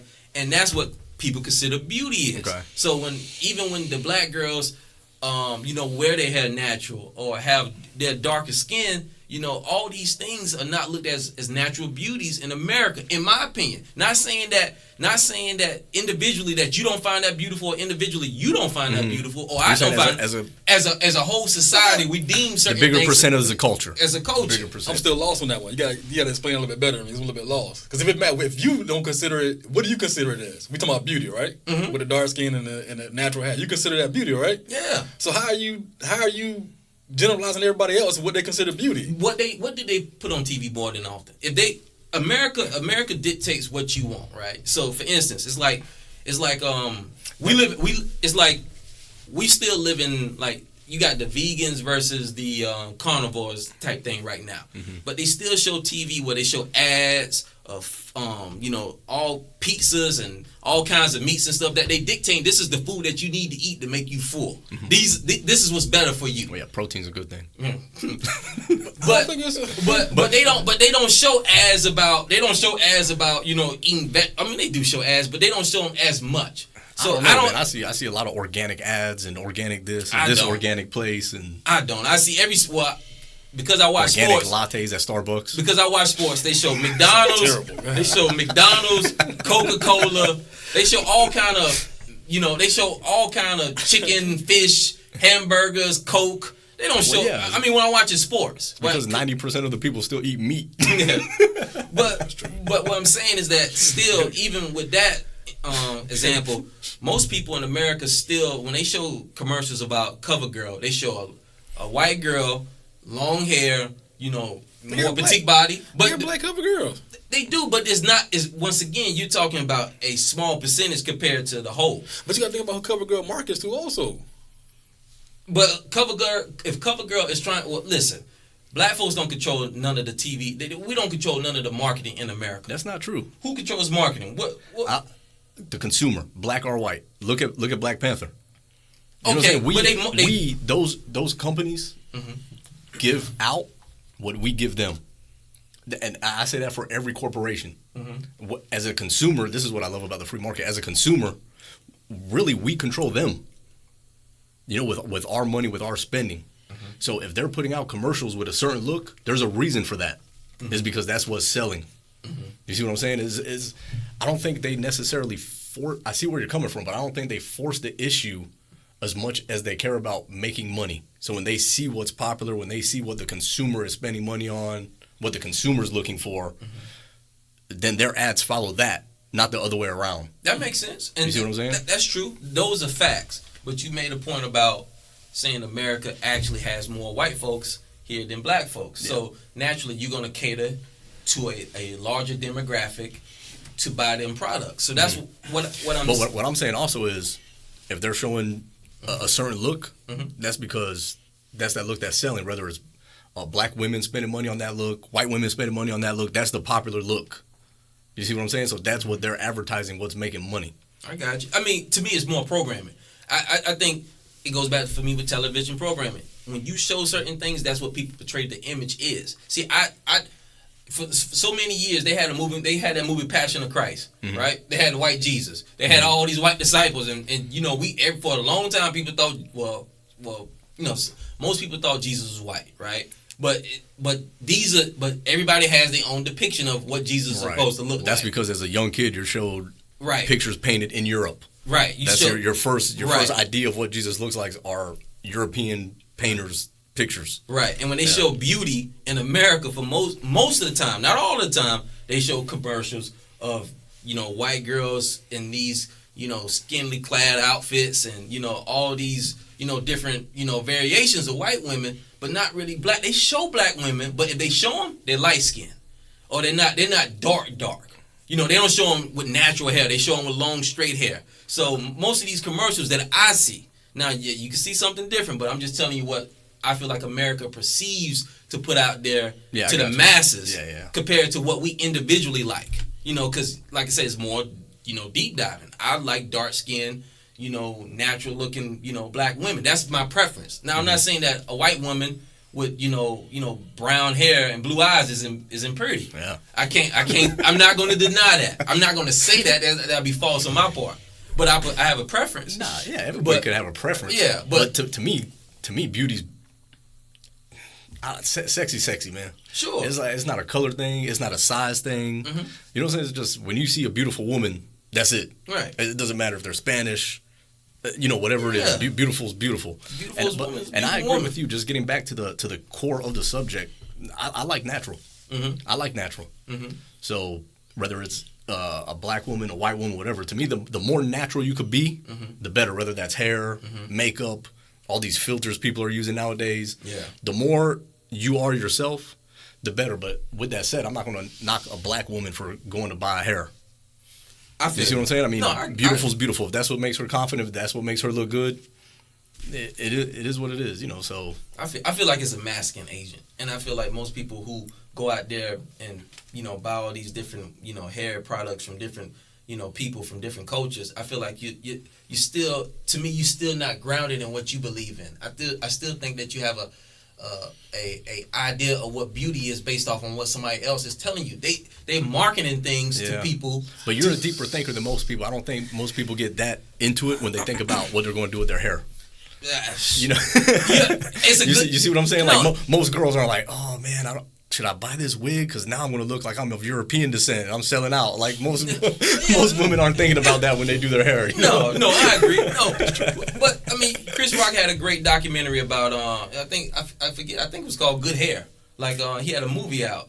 It was years ago, like 2008 or something. Yeah, 2009. I know what you're talking about. Yeah. And how he went deep diving in what black women found out what beauty was to them. It was amazing. When that the Chinese, he literally brought some black hair in. He literally got a whole heap of black hair. Mm-hmm. I'm saying heap. Damn, a heap. Heap. Okay. Heap. Is that like an actual amount? I don't know. We're in the South. We're gonna have to look that up, bro. Like sheeple. A heap. Okay, that's definitely Southern. All right. Yeah, it's definitely Southern. But he took black hair into an Asian store, and he said, "Hey, man, I want to sell this to you, and you can market this to black women." He said, "No, nobody's buying that." He said, "Nobody wants to buy that." He said, "Why?" He said, "People want to buy this hair. This is what's marketable. Indian hair and all this stuff." So why?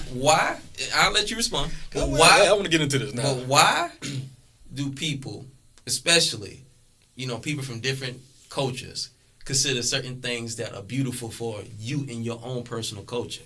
So you tell an Asian man who has a store that doesn't have white women coming to it, but mostly black women who come to that store and buy hair. Now white women go, no, don't get, yes, white women buy extensions. Yes. Yeah, I know. Yes. Yeah. But can't pull those either. Yeah, but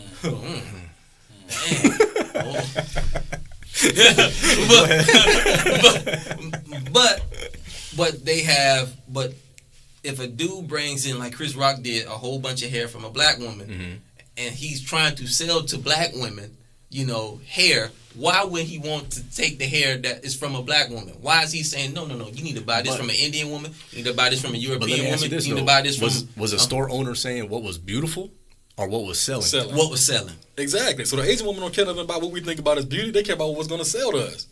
Yeah, he's a store owner. Okay. Yeah, true indeed. But at the same time, why...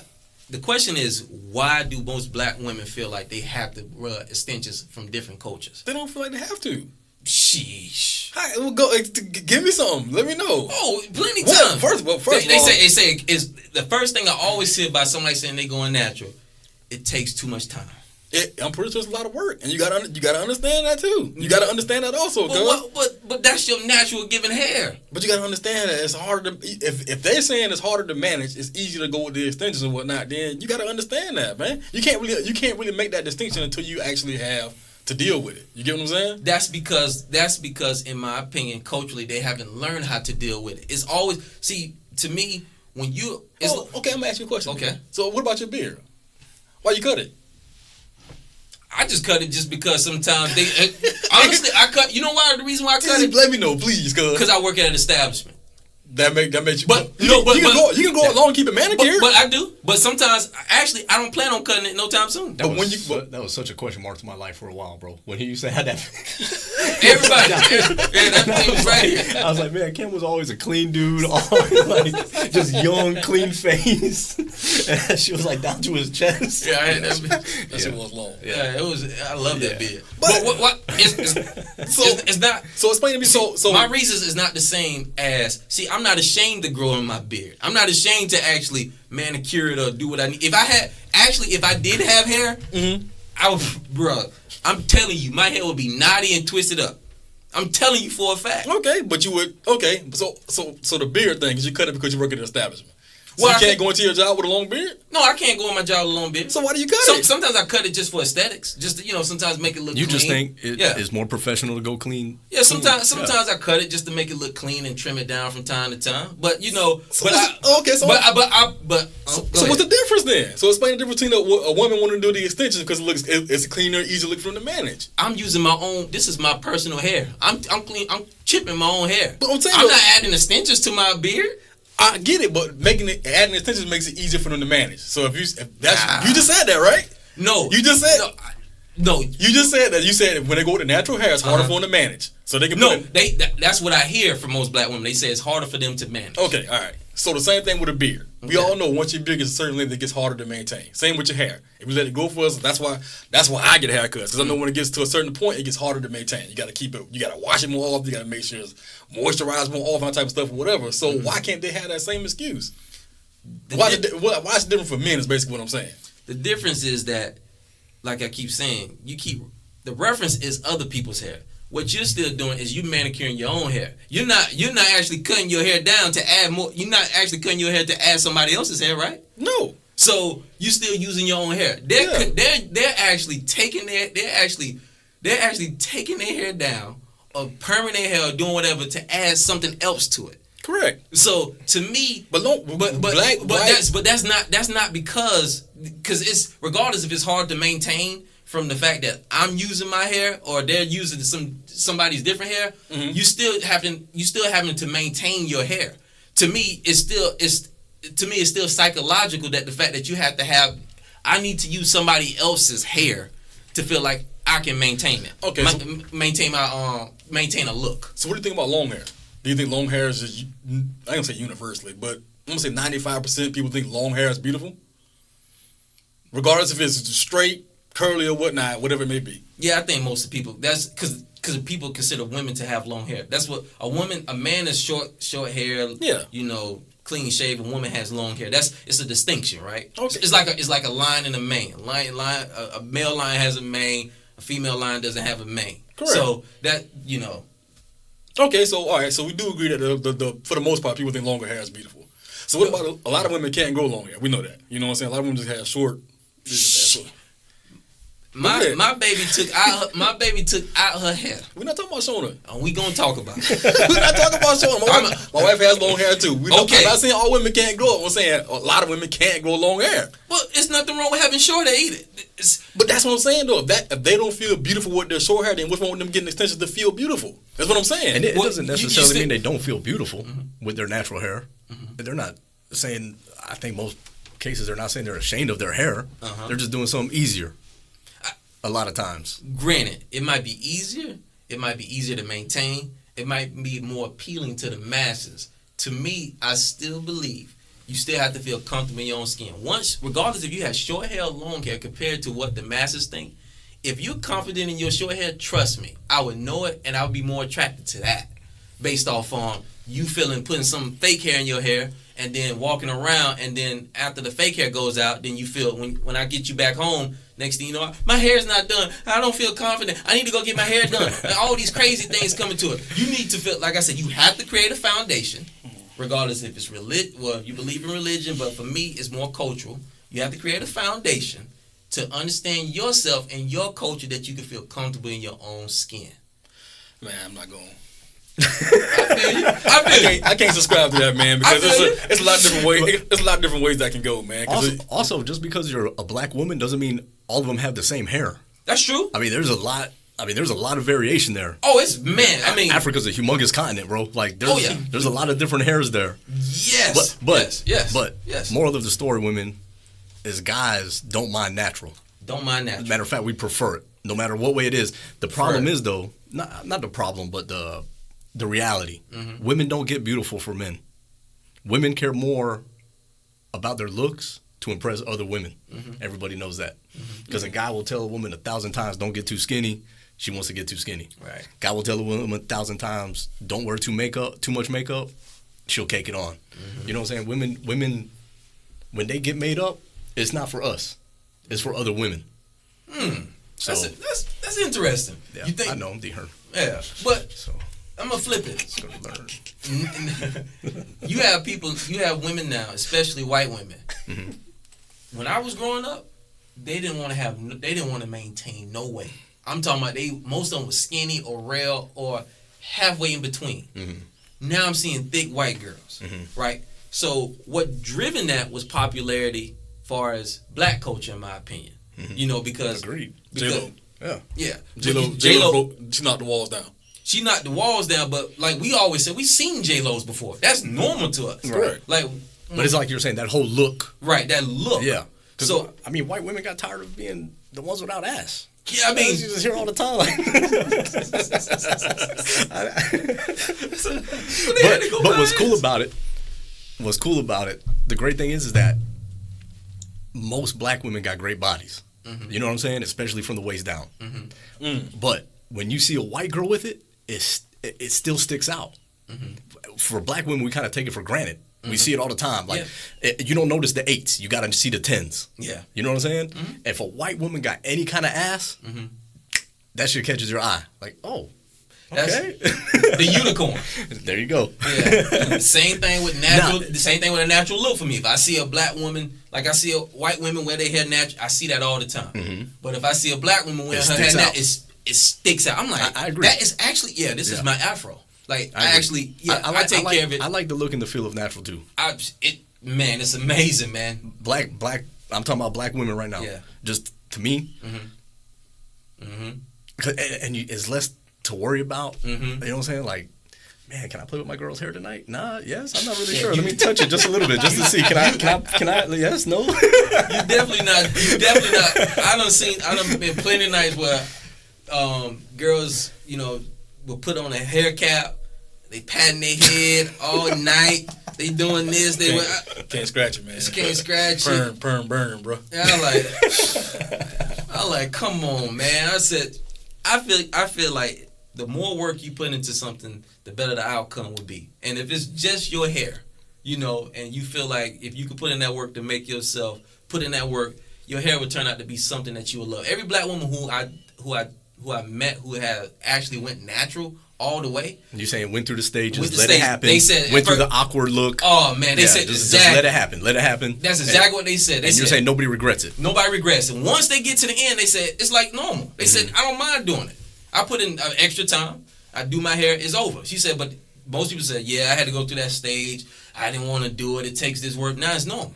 So that's why I said you got to make certain things. Sometimes you just have to go that extra mile just to make yourself feel a certain way, because American society will put things on you to make you feel it might be easier. But like we was talking about with phones. Like we just said, it's not only society. People do it to themselves a lot of times. That's true. It's like phones. Back in the day, we was talking about this earlier, the fact that maybe somebody told you to go down, you need to get to this store. Take a right, take a left, make a U-turn. You had to remember directions. You had to remember directions. Yeah. Now you just like, man, I'm going to type this shit in my phone. And listen. Best way to get around, bro. Yeah, until you don't have it. Yeah, until you don't have it. Once your phone leaves. GPS is the best way to get around. How do you feel when your phone, once you don't have your phone? I'm not connected to my phone. Actually, what was it, like 2 years without our phones? Remember that time? Yeah, we actually had a house phone. Yeah. Y'all had a house phone? Yeah. Well, we were a bro couple. Yeah. So we just shared a phone, bro. Well, I don't know what I'm talking about, because I never had a phone till exactly. I haven't had a phone till the mid-2000s. Exactly. 2010 probably. So I get where you're coming from, man. Some people are connected to the phones, but me, man, I can leave that thing at home. How many phone numbers do you know? A lot of them, actually. Really? Yeah. See, I'm the opposite. Like that's what we were talking about with GPS. Like dial by name. And soon directions are going to be the same way. Somebody's going to tell you, hey, meet me here. And a long time ago, you'd be like, yeah, this is my town. I know exactly how to get there. Meet you. GPS. Yeah. Like we're going to get to the point where we get reliant on it. Just like we're reliant on stored numbers. GPS. But when people had pagers, we knew everybody's number. But GPS makes things better, though. I agree. Technology usually does, man. Yeah. Not all of it. There's always a gift and a curse. Yeah. There's always a gift and a curse. But once you have it, it's hard to backtrack. Yeah. I'm not getting on MapQuest, bro, for nothing. I'm not reading the roadmap either. So MapQuest is still a thing? Yeah.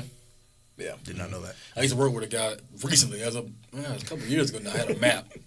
Old dude, big ass road map. So he won't use GPS. He had a road map. I respect that. Let me tell you something. That, if shit hits the fan, find that guy. Gotta find him. Okay? Find him, man. No. Keep him around, bro. Find him, bro. Trust me, you don't want no All right, what's his name? I'll find him, bro. Yeah, I don't know. Hey, man, shit's hitting the fan. Mike told me about you, bro. You're coming with me. Pull out the map, man. And keep in mind, he was always late to his jobs, by the way. That's cool. That's fine. That's fine. Hey, man, that man He got a lot of things to do in the morning. Muscle memory. Yeah, 30 minutes reading the road map. Great hearty breakfast in the morning, prepared. Going off his checklist, make sure everything he got for work. Okay. I bet he was a great worker once he got there. No. Oh. Dude was terrible, man. But regardless of the point, man, technology helps out in some ways, man. Technology helps. I mean, but too much technology is bad for you. Yeah, I agree with you. Yeah. But it's not the technology's fault. It's us. Technology's a tool. Well, it's the same thing. What make a reference to technology is the same thing people might say about a gun. A gun is a tool, right? 100% right. So if somebody, just like in Florida, people consider Florida the craziest state in America because Florida or Texas? Florida. Both beautiful. We about in the same boat, man. I don't know, man. People they look at us as weird. You talking about crazy? Crazy. I think Texas probably out there, bro. Nah, Florida, bro. And New Orleans is maybe the craziest city, and that's a whole different ball game in New Orleans. Nah, there's a lot of crazy cities. It's crazy, but city by city, there's a lot of crazy cities. New Orleans is a state to me. It's kind of like Miami. Like South Florida. Yeah, Miami is a state. You got the state of Florida, and you got the state of Miami. That's how I feel from South Florida. Yeah. But it's the same thing with guns. People say, well, is it the gun problem or is it the people problem? It's a parenting problem. It's a combination of both. You know, there's a little over 300 million of us. In the U.S. Almost half of us have guns. Okay? If there was a gun problem, we would know. You got a gun? Yes. Yes. Like if there was a gun problem, if guns were dangerous without dangerous people behind them, we would know. But it's a combination of both because it depends. It's the access to guns too, man, that makes it a problem. That's what you got to consider also. I mean, I agree with you. The person with the gun is, of course, ultimately controlling the gun. But who gets access to guns is also a problem. How easy it is to get a gun. Because it makes more people... You got to think about it now. If it was harder to get guns at certain places, then the more people, you would narrow down the amount of people who are getting guns to do dangerous things with, if you get what I'm saying. They make it harder to get guns. You know, there's a lot of people with guns, especially crimes. You look at crimes. Yeah, there's always some that went to the store, bought them legally. Yeah. But let me tell you something. If you want to commit a crime, you're going to find a way to get your hands on a gun. A burner. Anybody get one of them? Yeah. There you go. Exactly. Yeah. So to me, when it comes to why we're having so much gun problems, to me everything goes back to parenting, and almost like what your sister was talking about, are how fast we were quick to put kids on medication. Like this dude in Florida was on antidepressants since before he was 10. 10. Now, how do you learn to deal with a bully or deal with not being popular if you've been letting your mind be controlled by pills since you were 10? Yeah. You know what I'm saying? Like it's,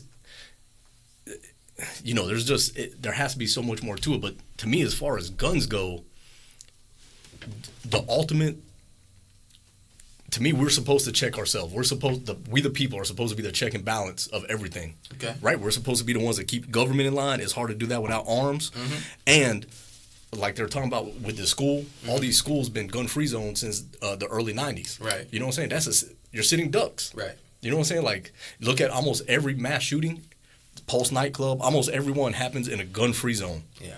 Like, if you're a criminal and you're like, hey, man, I'm going to kill as many people as I can, but you know other people around you are armed, that's the deterrent. You know what I'm saying? So I don't think, yes, I agree. We should have, like, make sure these background checks connect the dots as far as, you know, what kind of medication this guy's been on. Does he have any mental illness?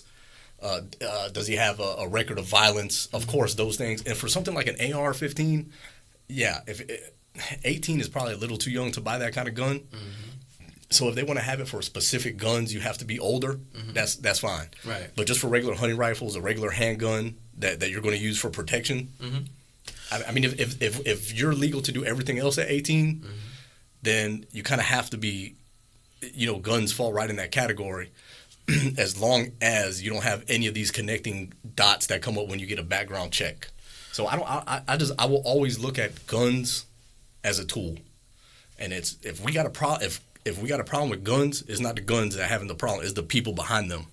Because I've had my gun for, I had one, I had to get it. Shawnee wanted me to get rid of it because her kids were a little older, kind of snoopy, whatever. So got rid of one, had it again now for a year and a half. It hasn't moved. You know what I'm saying? Like, that gun is not dangerous. Like, it's there. You know what I'm saying? Like, it doesn't have a mind of its own. Gotcha. So what about, like, so we were talking about with the AR-15, it's basically an assault rifle. So what do you think there's ever a need for somebody to own an assault rifle? Yes. Why? Because you have to look at. Now, I'm not talking about law enforcement. I'm talking about a regular civilian. What's the need for a regular civilian to have an assault rifle? Because you have to look at, and it's easy to get blinded from it when you don't need it, but when you need it, the Second Amendment will be a great thing. And so I know people say, oh, it's just an old document, that's an old piece of paper, but we are supposed to be the ultimate check and balance to our government. And it's hard to do that when you're out here with handguns or one-shot rifles. You know what I'm saying? Things like that. So from a day-to-day basis, no, people like to go to the gun range, have fun with it. Yeah. You know what I'm saying? Things like that. That's what it is. If you really feel that's what you need to protect your family, whatever. People just like to have it. And it's like we were saying with the with the map. You may not need it all the time, but if shit ever were to hit the fan, if we ever need to use the Second Amendment for what it was intended to be for, we're going to want people with ARs. But see, a map is kind of a bad example. We're talking about one map equals a handgun versus this dude got a fucking map, but every road in the United States is an assault rifle. You see what I'm saying? Well, I was just using the when shit hits the fan. But also, you got to think, too, in Texas alone, there's 20 million AR-15s. That's a lot of guns, man. Texas. That's a lot of guns. Texas. Do you know how many people were killed with the AR-15? Well, this is before the Florida shooting. The last stat I saw looked up was from like 15 or 16. The last year they were able to take stats and everything on the AR-15. I believe it was 15 or 16. 300 people were killed by AR-15. There's 20 million ARs in Texas. That's a lot of guns, man. Nice. But what I'm saying is the stat, if you look at how many there are. Versus how many got. Yeah, that's true. You see what I'm saying? For the most part in America, man, we have really good, responsible gun owners. For the most part. And you take a place like Chicago that got the strictest law restrictions in America. New York's up there too. Chicago has like the toughest gun laws in all of America. Like, they've pretty much pushed the limit on Xing out the Second Amendment altogether. That's the murder capital of America. Right. You see what I'm saying? Yeah. So, no, I agree. I mean, the Second Amendment was intended to have people when they wrote the Second Amendment. What it was intended to was to have citizens, have the right to bear arms because Great Britain was over here invading houses and people had the right to go out there and shoot them. They came to your house. You're like, hey man, we just got done fighting a government that banned us from having weapons. Right.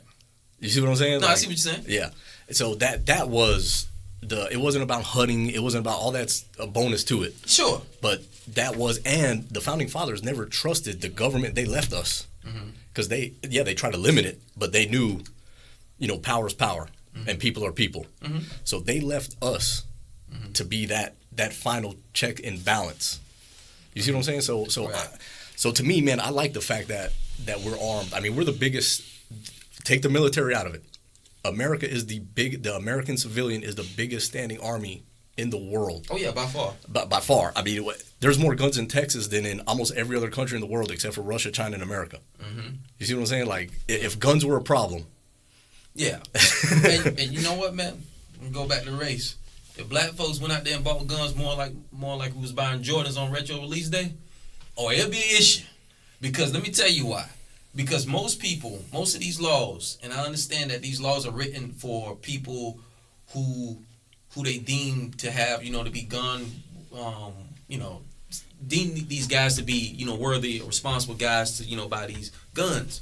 But if you start to see a demographic of people who traditionally in this country within the last 400 years, not historically overall, but the last 400 years in this country, to deem to be, criminals, thugs, all these classifications, and they went and black folks was buying guns because I don't know what the percentage is compared to what gun owners are, but I'm pretty sure black folks probably are in a low percentage of actually having like true licensed gun owners in America. Yeah, I think it's like it's 3%. It's 80% white. 80% white. Over, yeah. So if black folks start buying guns in droves, let me tell you something. If black people start buying guns in droves the right way, back, go through all the, just the responsible way, and these politicians try to change the laws of the Second Amendment, you will never have more white people have your back than when that starts. You're right. You're right. Yeah, the NRA said, that's it. You definitely got a point there. But I actually know a lot of good, responsible black gun owners. Yeah, that's what I'm saying. And that's another thing about being in the South. Yeah. Like, bro, from a day-to-day basis, like, we're around a lot more guns than we realize. Oh, yeah, man. It's I mean, 10 people you encounter, at least 6 people have guns. Yeah. Ready. PE teacher at my son's school, I've known him forever. We go to the gym and everything together, and he keeps a gun, black dude. Keeps a gun, and he's always telling me that, hey, if anything happened, my gun's in my car. You know what I'm saying? After the Florida shooting, we had because he goes shooting, like, everything. Yeah. So after the Florida shooting, I told him, I was like, bro, in your car, it's too late, man. It's too late, man. And he told me, he's like, man, I wish to God I could conceal it. I wish to God I could carry it. Kids would never know. But if something were to ever happen, you know what I'm saying? Yeah, so, no, I agree. I think if you want laws changed, start having more black folks buy guns. Nah, I don't think so, man. The streets. I don't think so. They said we're gonna change it. But like you said, you're gonna have a backing of white folks behind you. Like, hold on, the NRA will flip out. I don't give a damn if they vote them. We want our guns too. That's it. Because the NRA will flip out. Yeah, because because once again it's control. You have a certain demographic that controls has more guns than one demographic in this country. So also we put it on a color thing, but you could also put it on a left to right spectrum. Sure. Like, liberals aren't out there buying guns. No. You know what I'm saying? You know what kind of guys out there are for the most part the responsible gun owners. It's more conservative leaning, more right wing white guys. So it's not so much a breakdown of color, but you can kind of look at it at those lines too. And if you look at the crime rate, like you could put it up side by side, gun crime map and the voting map, and it almost matches perfectly. Where your gun crimes are always Democrat areas. You know what I'm saying? Which are legally are supposed to have way less guns. You know what I'm saying? But they're just out there getting them different ways. So I don't know, man. I'm all for. I think it's good for society. I wish more people had guns. You know what? More responsible people have guns. Yeah. There you go. Yeah. Because I think that is the ultimate deterrent. Because you just have to have faith in people. If you think for every 100 people, there's one crazy out there that might shoot up a school, let those other 99 have guns. And let's see what that one guy could do by himself. That's true. You know what I'm saying? I don't know. I just... you're right. When it comes to that, I trust it. Also, it's what makes us different in a lot of places. Like, I grew up... My grandma came here because she left communism. She said the first thing Castro did, came in, everything was socialism. Cool, we're going to tax you. Everybody's going to eat. Everybody's going to have free this, da-da-da-da-da. Within the first year, that's what they did, was took everybody's guns. My grandma said within 4 years, they lost everything. You see what I'm saying? Jews in Germany. Yeah. The first ban that they did was to take their guns. No, you're right. Because once you unarm the people, you basically got them. There you because just like Europe, well, I should say United Kingdom, like over there in England, they can't have guns. Not even the cops are allowed to have guns. They got knives. They stabbing you. They jigging you. You didn't see the one video where this dude is a video from the UK. Like, there's like 20 cops surrounding this dude. He had like a 9. Yeah. And every time he go like this, like all the cops would back up behind you. So the cops like, oh man, he got a gun. No, that's another thing. That's another thing. I think 98% of the time, cops are good people. Okay, but you get these 2-3% that are overbearing, overreaching. They always wanted that power. You're telling me you're going to take the guns away from us, and you're going to give it all to them, to the government? Let these people that we don't necessarily trust all the time, the ATF, the FBI, all these people, we're going to leave them with all the guns. Yeah, man. Because that's tough, man. Because when you start thinking about, like, because absolute power corrupts absolutely. Every time. Every single time. So you can't give nobody absolute power because it's going to corrupt. Absolutely. That's why we have to have it. Yeah, and I agree. The NRA and all these, gun clubs, man, they need to keep fighting because, That is the smartest shit you've ever said today, man. All right. But the bigger picture. Like I said, culturally, I might not agree with a lot of things America do. Religiously, I don't agree with a lot of things America portrays. And, you know, in general, it might be some things, you know, I just don't agree with the whole thing that America does. But when it comes to actual you guns, think we got it right? With guns? Yeah. You think we got it right? Oh, we got it perfectly right. Yeah. Everybody, I think when once a kid is born, I think the kid should be given a 9. There you go. Yeah, now you're talking. Instead of a blankie and a beanie hat, instead of white Santa, you give his ass a black 9. You black take him 9. right. You take him right to the range. Yeah, you take him right to the range once he gets old enough to start learning how to shoot. So yeah, I think a girl gets a 22 and a boy gets a 40 a 9. Yeah. No. Me too, cuz. Oh, my bad. They get a 9 too. They get a 9 too. They get a 9. Give them the AR. Yeah, there you go. They get an AR. We get a 9. You know what? Go back to just to tie the two in. I'm making a reach here. Yeah. But you go back to the original starting of the European slave trade. Mm-hmm. You know, Spain used to get slaves from African warlords that had war slaves, and they would trade for goods, right? Mm-hmm. Somewhere down that process, Spain realized, man, we got long swords, we got all these weapons. What are we trading goods for? We just take. We can take. Mm-hmm. No. You see my point. You see the tie-in. I see the perfect tie-in. There you go. It was like when what's the guy Mussolini? I think that Italy. Mm-hmm. And when it was Ethiopia, I think it was Ethiopia they had a war with. They that's close enough. It was one of those African countries. Ethiopia. That war lasted no more than 3 or 4 months. Because they over there dropping bombs, Italy, and you know they trying to fight with sticks and stuff. It might have been 500 soldiers from Italy that got killed. It was like tens of thousands of black folks getting destroyed, and the UN said, "Hold on, man." Yeah. This wasn't no UN. Oh, not UN, but yeah. whatever their council was, they stepped in. If there was anything back then, it would have been the League of Nations. Whoever stepped in, League of Nations or whoever, they stepped in and said, "Hey, Justice League." Batman. Avengers? Okay. Yeah. They stepped Shield. in and say, hey, man, this shit is over. Remember when Iron Man fought Mussolini? Tony Stark's versus Mussolini. By the way, another place with gun bans. What? Italy. They're under Mussolini. Mm-hmm. So yeah, but the soldiers had them, so. Of course. Yeah, so, I mean, it's some wicked shit that happens in this world, man, every single day, man. But you can't judge the whole by one part.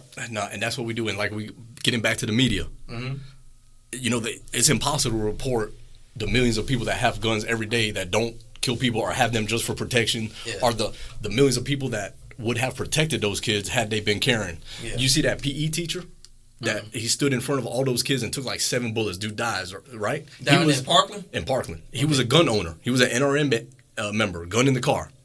Dang. You telling me if that dude had a gun, at least those kids wouldn't have had a fighting chance? Yeah, they would have had a fighting chance. But you see, it's hard to report on the good people with guns. Right. But every time something like Parkland happens, bro, it's pushed 24/7. The shooter's always made famous because they love saying his name for some reason. Right. And then they wonder why you get these copycats. Right. And then you wonder why people know how to shoot up gun-free zones. Right. You know what I'm saying? Because it happens over and over again. Pulse nightclub. Right. Those people are sitting targets. No chance. No fighting chance. Right.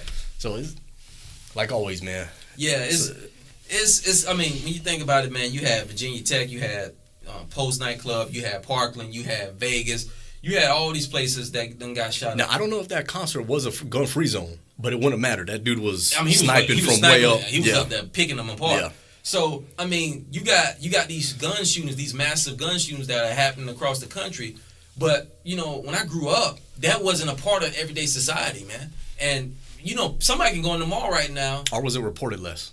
It might have been reported less. I think it's probably a little bit of both. It was a little bit of both. Because you think now with more information out there, man, you know, more people can, you know, figure out what's going on one side of the country, and you know they can see things happening at a speed pace. And also you get one of those things that like once somebody does it, it's like pulling the bottom out of a piñata. Yeah. You know what I'm saying? Now all of a sudden people know, oh man, these dudes in Columbine got famous. Right. Their face was all over the news for months. Right. Name all over the news for months. If I want to get famous, it's easy. I go shoot up a school. Yeah, you go shoot up a school. Yeah. So it's one of those things that you know, once the top comes off, kind of a trickle down effect. Yeah. But I mean, for the most part, man, there's millions of ARs out there, millions of guns, millions of schools, millions of kids. For the most part, we're safe. It is, we get these emotional arguments and we stop thinking. Like everybody stops thinking. You start thinking with emotions and you get stats out of it. Right. But when you start to hear stats, kind of bring you back down to earth. You know what I'm saying? For the most part, stats ruin a good argument, man. Nah, man, stats. Stats ruin a good argument. Alternative facts Hernandez. For a reason, of course. So you start to get these stats in there, and everybody kind of calms down a little bit. With that said, I don't care how safe you are. I would feel more comfortable if my girls are at school. I want some of the good people at that school to have guns, in case somebody does something crazy. I don't. Man, if we're still going to lose kids, give them a fighting chance. Give the teachers a fighting chance. Give somebody a fighting chance. Yeah. No, that's true. That's true, man. I mean, just overall, man, America got some things wrong and got some things right. But the guns, they got that right. Yeah, now they you're talking, man. Right. Yeah. Give everybody. Thank James Madison. Yeah, man. Thank James Madison. Yeah, James Madison. Yeah, I gotta thank him. Okay. Oh man. All right, y'all, man. We're running kind of long. What time is it? We're going on 2 the hours. Rabbit hole, man. Well, that's the rabbit hole. That's the rabbit hole y'all been avoiding, man. Yeah, you're welcome. We're going on 2 hours, man. You know our listeners' attention span short, so. All right. Yeah, my old lady called me. I supposed to head to Jacksonville. Man. Oh man. Yeah. Get out there. So she got that European hair. Yeah, she. Oh boy. She making that call. She must be done with her. She's done getting her hair done. She done getting her hair done. Yeah, man. It's time to go ahead and sign out of here, man. Anyway, it's 12:30, bro. All right. I would usually I leave a couple of words of a couple of good words, but man, hey man, stay safe in these streets, man, and go out there and buy you a 9, a 22, a 45 AR. Go ahead and get the ARs before they ban them. Yeah, go and get plenty of. Go get 5 of them before they ban them guns, man. So you better have a classic AR, because one day, man, they might come knocking on your door. And what you gonna do if they come knocking on your door? So I'm actually gonna practice what I'm preaching right now, and I'm gonna buy me a 9mm. Let me get you one, man. Nah, you don't need to. Let me get you one, man. Nah, Come on, man. Nah, you don't need to, man. You ain't gonna pass a background check. Nah, Bang. Yeah, there we go. Black folks stop buying guns. Sir, there's a problem here. All right, y'all. We out of here. All right, folks. We out.